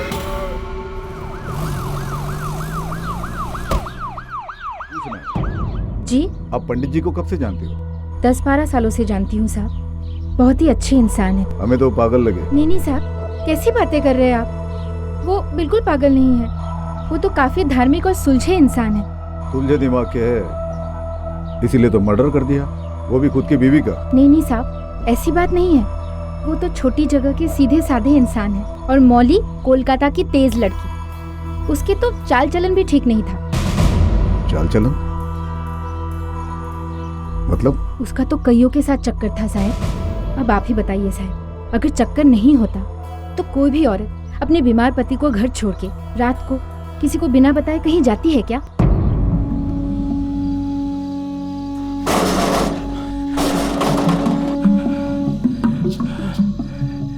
ठाकुर मशाई, की होलो? इतनी रात गए? मौली कहीं चला गया। कहाँ चले गई? हमको लगता है हमको छोड़ के उसी के पास चला गया। मुझे समझ में नहीं आता, आप उसका ये नाटक क्यों बर्दाश्त करते हैं? उससे मिलने मतलब किससे? क्या पता साहब। लेकिन पंडित ने तो बताया कि उस रात को वो उसके लिए दवाई लाने गई थी। पंडित जी तो यही बोलेंगे ना साहब। भद्रों लोग जो ठहरे, लेकिन ये पहली बार नहीं हुआ था, हमेशा होता था। अभी हाल ही में इसी तरह से एक दिन वो घर छोड़ के चली गई थी।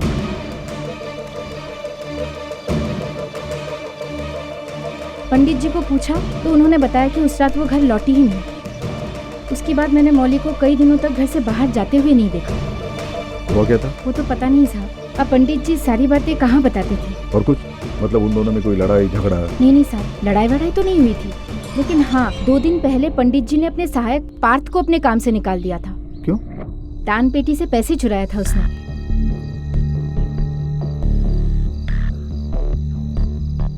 ये पार्थ कहाँ रहता है? पता नहीं साहब, मौली को पता था। वही उसे कहीं से उठा के लाई थी। ठीक है, दास को बोलो पंडित के घर से जो फोटो बरामद की है उसमें से पार्थ की फोटो फाइंड आउट करो। खबरियों को बोलो ढूंढे इस पंडित की चेहरे। मुझसे तो आप पूछिए ही मत। मोहल्ले के सारे मर्दों को घुमाती थी और मेरे हस्बैंड के साथ तो ऐसे गिटपिट करती थी मानो मेरा नहीं उसका हस्बैंड हो। घोष बाबू आप नहीं हो ना? हाथ सीधा रखिए ना। 24।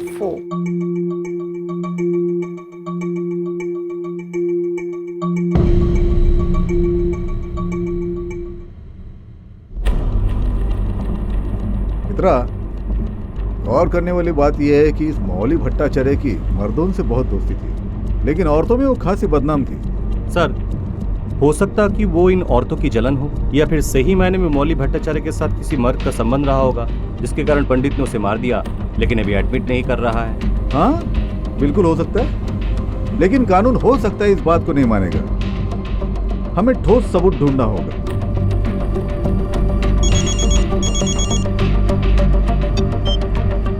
हेलो, हाँ डॉक्टर साहब बोलिए। इंस्पेक्टर, विक्टिम की डेथ एक हैवी ऑब्जेक्ट से सर के पीछे वार करने से हुई। गांव में हमें मसाले के ट्रेसेस मिले। जैसे मैं कह सकता हूँ कि मर्डर वेपन एक ग्राइंडर स्टोन है। क्या बात कर रहे हैं? ये कैसे पॉसिबल हो सकता है?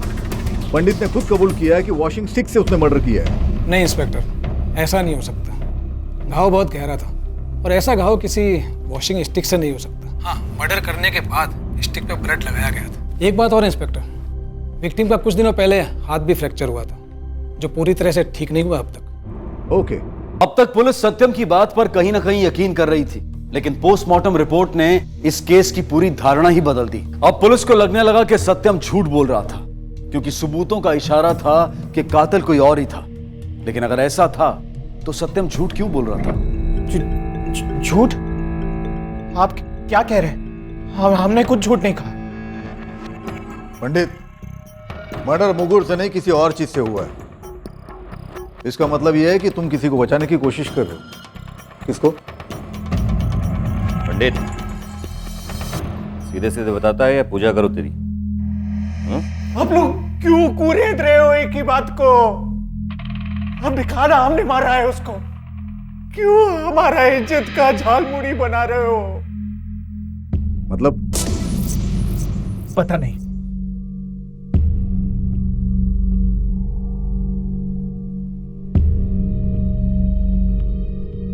पंडित, माउली का किसी से चक्कर था क्या? पता नहीं। बीमारी वाली रात के बारे में तुमने हमसे झूठ बोला पंडित। शोभिता ने हमें सब कुछ सच सच बता दिया है। तुमने उसे बोला था कि उस रात को मौली किसी से मिलने गई थी। कौन था वो? हाँ, हमें नहीं पता क्या बताया आपको उसने। जो भी हुआ हमारी गलती से हुआ। तुम्हारी गलती कैसे? मौली, मौली, ये क्या कर रही हो? अब हमारे शरीर को और हाथ लगाने की कोशिश की ना तो हम अपने आप को जला लेंगे। लेकिन खुद को आग क्यों लगाना चाहती थी? अरे समझ लीजिए ना, इतनी सी बात नहीं समझ सकते। वो नहीं चाहती थी कि हम उसको हाथ लगाएं। इतना सा समझने में क्या तकलीफ? यही समझ लीजिए ना कि हमने इसीलिए मारा है उसे। चुप कर। ये गोल गोल बातें मत घुमा। सच जो भी है वो सामने आकर ही रहेगा।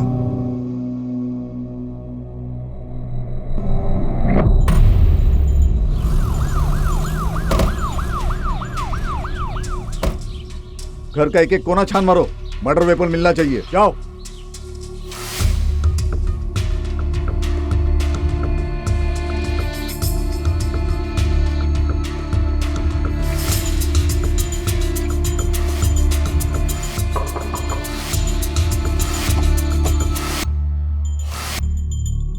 मौली का किन मर्दों के साथ उठना बैठना था? हमें ज्यादा तो कुछ नहीं मालूम, लेकिन वो एक आदमी के साथ घूमती रहती थी।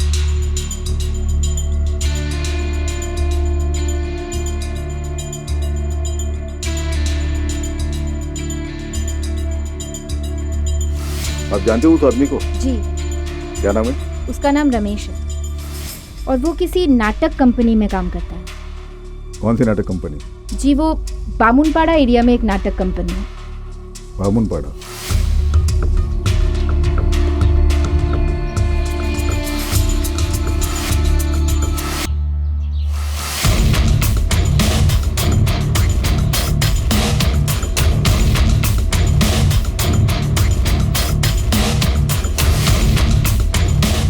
सर,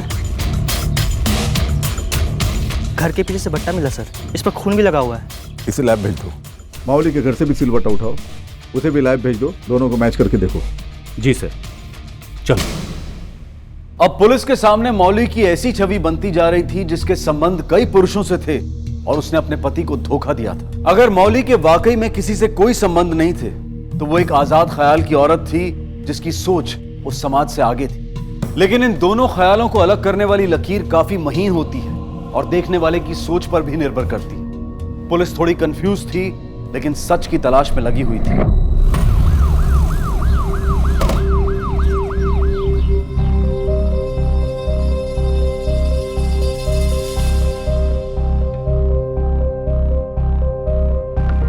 रमेश कौन है? मैं हूं सर। चल। सर, पर हुआ क्या सर? अरे क्या हुआ? चल।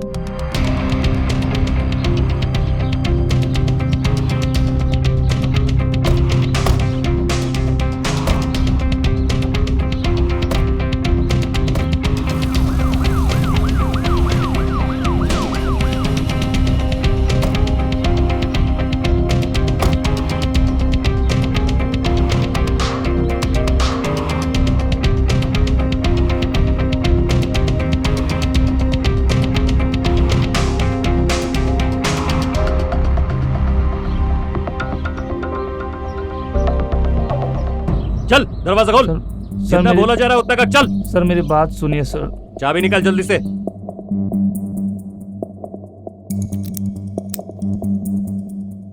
जल्दी खोल।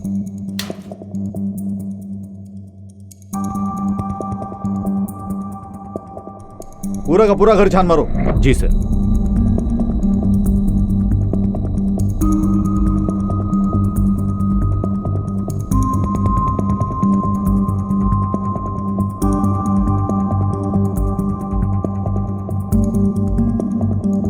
सर, वहां से सैंडल मिला है।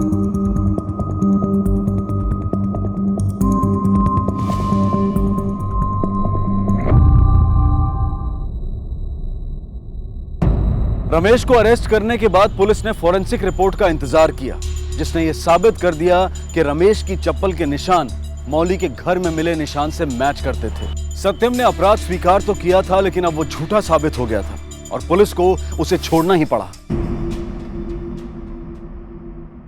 पंडित, हमने रमेश को पकड़ लिया है, अब तुम घर जा सकते हो, जाओ। रमेश को पकड़ लिया? ये क्या किया? हमको ही सजा देते ना, पूरा दुनिया को पता चल जाएगा हमारा बीवी ने क्या किया। हमारे खानदान का नाम खराब हो जाएगा। दादा दादा नहीं, बस करो, अब जाओ यहाँ से। हमारा खानदान बदनाम हो जाएगा। जाओ पंडित, जाओ यहाँ से, जाओ।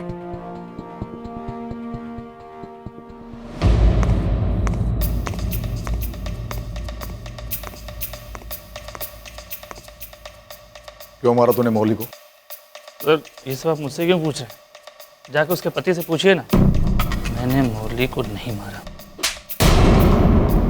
अब समझ में आया मेरा सवाल? सीधे सीधे बता दे। सर मुझे कुछ समझ में नहीं आ रहा है कि आप क्या पूछ रहे हैं और ये सब कैसे हो गया। ग्रेट, मान ली तुम्हारी बात। तो अब ये बताओ, ये तुम्हारा चप्पल वहां पर क्या कर रहा था? इसके निशान पाए गए वहां पर? मोबाइल की लोकेशन बता रही कि उस वक्त तुम वहां पे थे।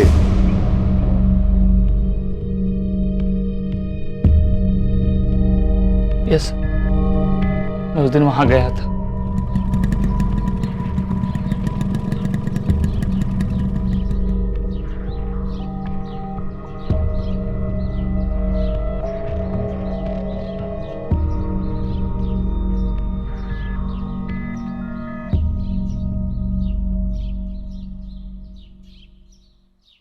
मौलिदी, मौलिदी, मौलिदी, कहाँ?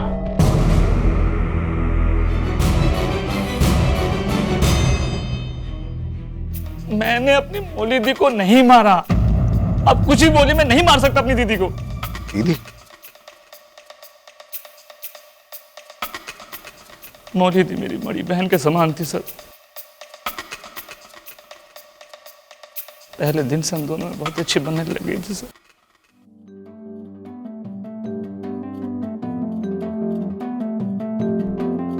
रमेश, मुझे तुम्हारे कॉस्ट्यूम्स के लिए मेजरमेंट्स लेने हैं। बाद में नहीं हो सकता, मैं रिहर्सल कर रहा हूँ। नहीं नहीं, अब भी लेने हैं, नहीं तो धनुष सर मुझ पर बहुत चिल्लाएंगे। चलो हाथ ऊपर करो। अरे ओके बहन जी। क्या बहन जी? चलो भैया जी, इस बहन जी की बात मानकर अच्छे से मेजरमेंट्स दे दो, नहीं तो ये बहन जी ना आपको यहाँ से वहाँ तक दौड़ कराएगा 3 बार। ठीक है? ठीक है, ले लो आप। और उस दिन का मजाक वाकई भाई बहन के रिश्ते में बदल गया सर। उसके बाद मैं कभी कभी मौलिदी को घर छोड़ने जाता था। कहानी नहीं, सच बता। सच कह रहा हूँ सर। मुझ पे शक क्यों कर रहे हैं? शक ही करना है तो उस सत्यम पे कीजिए ना। उस कमीने, उस ढोंगी सत्यम पे। वो एक नंबर का कमीना और शकी किस्म का इंसान है। अपने आप को पंडित कहता है, लेकिन उससे बड़ा ढोंगी मैंने आज तक कभी नहीं देखा। वो मौलिदी को जीने नहीं देता था सर, शक की वजह से। बात पे शक करता था। वो किसी से बात कर लेती थी तो उन्हें लगता था कि मौलिदी का उसे चक्कर है, और इसी शक की वजह से एक दिन गुस्से में आकर मौलिदी का उसने हाथ तोड़ दिया सर। पंडित ने उसका हाथ तोड़ा? फॉरेंसिक डॉक्टर भी कह रहा था कि हाँ सर, उसी ने मौलिदी का हाथ तोड़ा। एक बार 4-5 दिनों तक मौलिदी थिएटर में नहीं आई और हमारे नए प्ले के कॉस्ट्यूम ट्रायल थे सर, तो उसके लिए मैं मौलिदी के घर गया।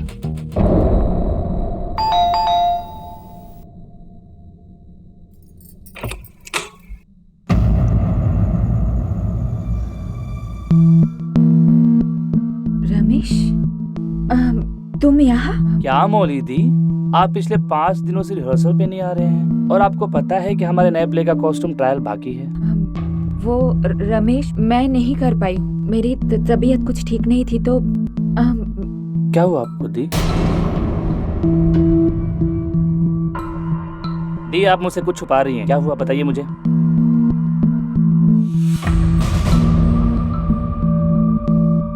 ये आपके हाथ में फ्रैक्चर कैसे? ये उसने किया ना? मौलिदी, आप कैसे इस जानवर के साथ रह लेती हैं? रमेश, वो कभी भी आ जाएगा, देख लेगा तो तमाशा हो जाएगा। प्लीज यहाँ से चले जाओ। नहीं, मैं आपको प्लीज नहीं, मैं ऐसे आपको दी।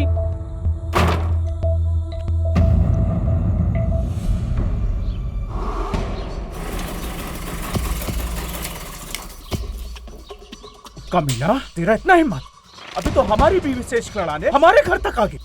पंडित जी आराम से बात कीजिए, आप जैसा समझ रहे हैं वैसा कुछ भी नहीं है। अभी तू हमको समझाएगा कि कैसा है कैसा नहीं है। पंडित ये बकवास मत कर, तेरी बीवी नहीं हूँ कि चुपचाप सहती रहूं। ज्यादा बकवास की ना तो दांत तोड़ के फेंक दूंगा। क्या बोला? तू हमारा दांत तोड़ेगा? अभी तो देख हम तेरा क्या हाल करता है। जा, अभी तू देख अरे हम तेरा जा क्या जा, हाल करता है। पंडित ढोंगी कहीं का। और आप ही बताइए सर, कौन सा पति अपनी पत्नी के साथ ऐसा बिहेव करता है? पहले मौलिदी का हाथ तोड़ा और फिर उनका खून कर दिया। छोड़िएगा मत सर उसको। मुझे क्या लगता है मैं तेरे झांसे में आ जाऊंगा? सर मैं सच कह रहा हूँ सर। सच तो मैं तेरे से बुलवा कर ही रहूंगा। सर खबरी का फोन है। हाँ बोल। सर पार्थ मिल गया। नमस्कार साहब, कहाँ है? घर है वो वाला?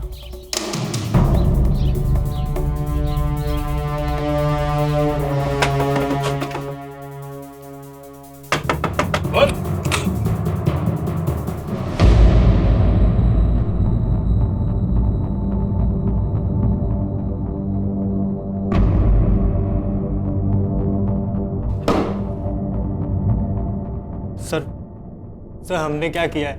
हमें यहाँ पे क्यों लेके आए? मौली भट्टाचार्य की हत्या के सिलसिले में। मौली बौदी का कत्ल हो गया? ए पार्थ, ज्यादा भोला बनने की कोशिश मत कर। तुझे क्या लगा तू कत्ल करेगा और भाग जाएगा और बच जाएगा? हमने कुछ नहीं किया सर पंडित जी ने जरूर कुछ किया होगा। उनको शक करने की बीमारी है, इस कारण वो बौदी का जीना आराम करके रखे थे। वो कहीं भी जाती, किसी भी मर्द से मिल, उन्हें लगता है कि उस मर्द के साथ बौदी का चक्कर चल रहा है। इस कारण वो उन्हें बहुत डांटते थे। एक बार तो बौदी उनके लिए नया कुर्ता लेकर आई।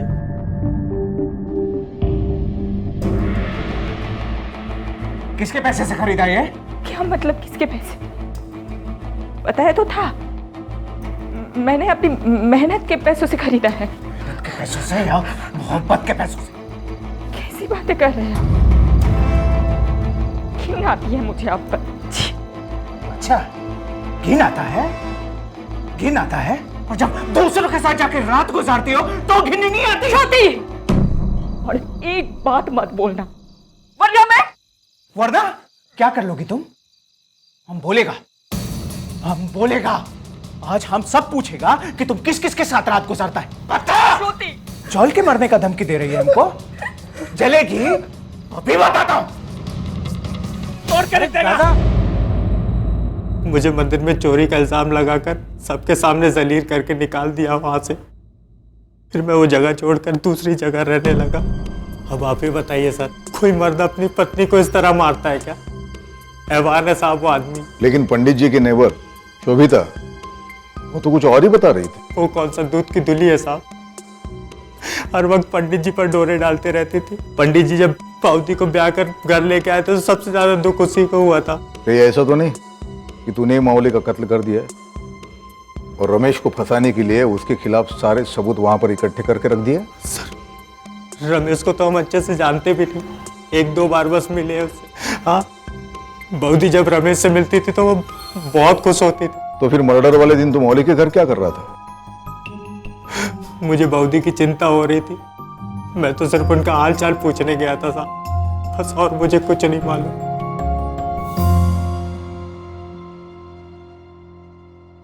सर मुझे तो लगता है रमेश या पार्थ दोनों में से किसी एक ने मौली की हत्या की है, क्योंकि जिस दिन मर्डर हुआ है उस दिन सेलफोन का लोकेशन उसी एरिया में था। मित्रा, लेकिन एक तीसरा इंसान भी तो है, पंडित। पंडित? पर सर पंडित तो उस दिन घर से लगभग 30 से 40 मिनट की दूरी पर मंदिर में पूजा कर रहा था और हमें वहां भी कोई सुराग नहीं मिला। मित्रा, मर्डर जहां हुआ वहां सील और बट्टा दोनों मिले। एक बात तो कंफर्म है, ये मर्डर बट्टे से ही हुआ। चलो हम ये मान के चलते हैं कि पंडित और मौली में झगड़ा होता है, फिर पंडित बट्टे से मौली का मर्डर करता है, फिर बट्टा फेंक देता है। तो अब सवाल ये उठता है कि पंडित के घर ये दूसरा बट्टा आया कहां से? सेकेंडली, रमेश और पार्थ ये दोनों अगर मौली का मर्डर करने के इरादे से मौली के घर में जाते हैं तो जरूर वो अपने साथ मर्डर वेपन कैरी करेंगे। सर ऐसा भी तो हो सकता है ना, रमेश और पार्थ दोनों ऐसे ही गए हैं और वहां जाके ऐसा कुछ हो गया होगा जिससे कि वो लोग मौली को मारने को बाध्य हो गए हो। हाँ, ऐसा हो सकता है अगर मौली के मल्टीपल अफेयर्स हो तो। लेकिन रमेश और पार्थ ये दोनों का ये कहना है कि मौली एक डिसेंट लेडी थी। सर, फॉरेंसिक लैब से कॉल। स्पीकर फोन पे डालो।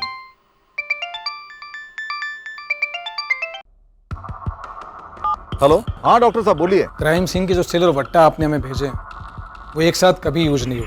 दोनों मसाले अलग अलग, एक थोड़ा नया और दूसरा पुराना। और दूसरा मर्डर वेपन के रूप में आपने हमें जो वट्टा भेजा है वही मर्डर वेपन है। मौली के माथे पर लगे मसाले उससे मैच करते हैं, यानी कि ये वट्टा उसी सेल का है और कातिल ने मर्डर करने के बाद वहाँ पर नया वट्टा रखा था। अच्छा, मर्डर वेपन पे जो फिंगरप्रिंट्स मिले हैं वो किसी से मैच होते हैं? जी हाँ, वो ग्लास के फिंगरप्रिंट से मैच करते हैं। Okay, thank you very much. जाओ, उठा लो। जी सर।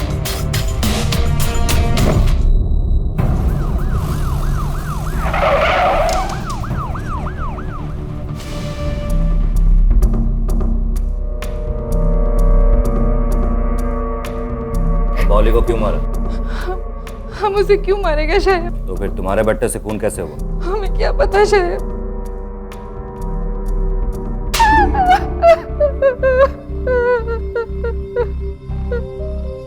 हमारा सच सामने आ गया है।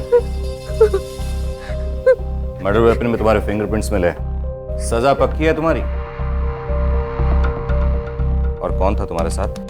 सत्य को तो बोलते हमने नहीं मारा है। हमने किसने मारा? ठाकुर मशाई ने। हमने नहीं मारा दादा, वो शोभिता ने हमारे साथ धोखा किया है, उसी ने मारा होगा। हम तो पंडित हैं, हम कैसे मार सकता है? ठाकुर मोशे तो कह रहा था कि मौली को तुमने मारा है। नहीं शाह, हमने नहीं मारा। हम सत्य बोलते हैं, हमने नहीं मारा। पंडित झूठ बोल रहा है, वो बहुत ही मक्कार आदमी है। हम बताते हैं कि उस दिन क्या हुआ था। हम उस दिन घर के बाहर खड़े थे।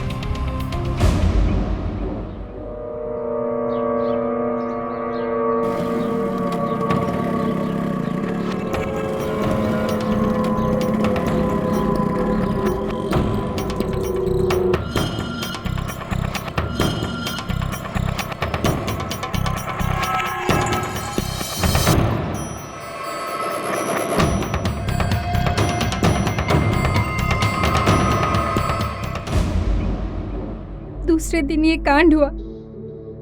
हम ही जानता ना शायद कि ठाकुर मोशा ऐसा कुछ करेंगे।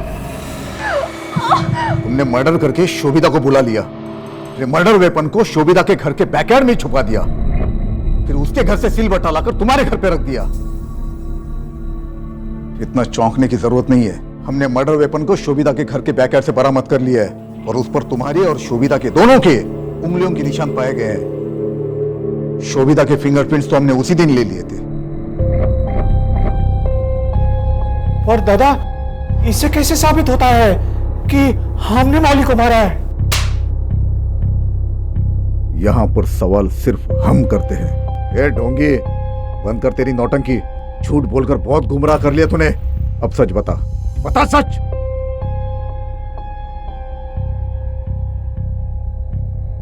ये कपड़े,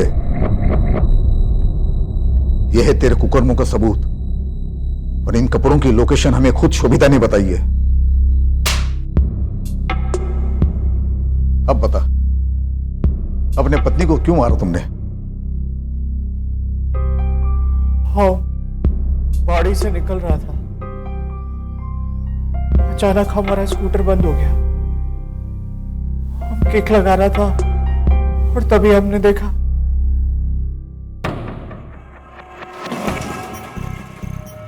मौली रमेश को फ्लाइंग किस दे रहा था। ये देख के हमारा खून खौल गया। हमने तय कर लिया कि हम इन दोनों को छोड़ेगा नहीं। अब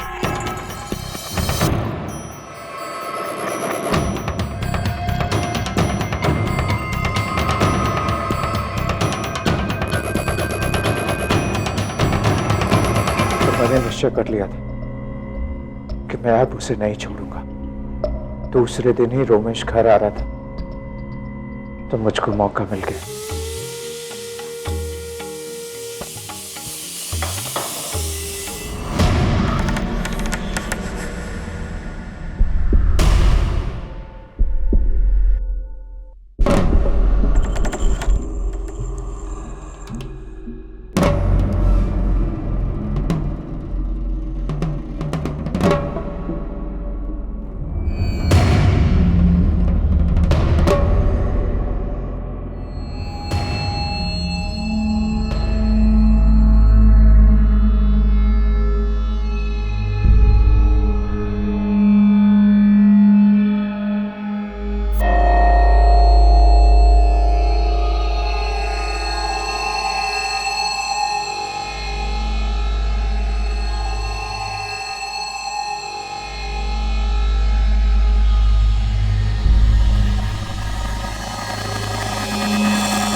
तुम्हें अंदाजा भी है कितना बड़ा पाप कर डाला है? कोई पश्चाताप नहीं है दादा। कम से कम अपनी दगाबाज बीबी को सबक तो सिखाया। तुमने दगाबाज पत्नी को सबक नहीं सिखाया, बल्कि एक वफादार पत्नी की हत्या कर दी है। पार्थो ने कंफर्म किया है कि वो भी वहां पर मौजूद था जब मौली ने चिक्की को फ्लाइंग किस दिया था। बाय चिक्की। सारी उम्र तुम शक करते रहे, कभी सच जानने की कोशिश भी नहीं की। अगर करते तो ये घिनौना अपराध कभी नहीं होता तुमसे। अब सारी उम्र जेल में बैठकर माला जपते रहना। ले जाओ इसे। शक और ईर्ष्या ऐसे जहर हैं जो हमारे हंसते खिलखिलाते रिश्तों की, हमारी खुशियों की जान ले लेते हैं। शक की आदत और गलतफहमी की वजह से सत्यम ने अपनी पत्नी की जान ले ली, लेकिन उसने ये नहीं सोचा कि उसके जाने के बाद उसकी बेटी चिक्की का क्या होगा। शक एक ऐसी बीमारी है जिसका कोई इलाज नहीं है, लेकिन अगर जीवन में कभी किसी अपने पर शक हो भी जाए या गलतफहमी हो जाए तो तुरंत बातचीत करके उसे सुलझाने की कोशिश करें। इसी विचार के साथ मैं अनूप सोनी आपसे विदा लेता हूं। फिर मुलाकात होगी अगले एपिसोड में एक और चौंका देने वाले केस के साथ। तब तक अपना और अपने परिवार का ख्याल रखें और देखते रहें क्राइम पेट्रोल डायल 100। सवा केक को सीख हम सबको। जय हिंद। क्राइम पेट्रोल्स के और भी दिलचस्प कहानी देखने के लिए हमारे चैनल को सब्सक्राइब करें और बेल आइकॉन दबाना न भूलें।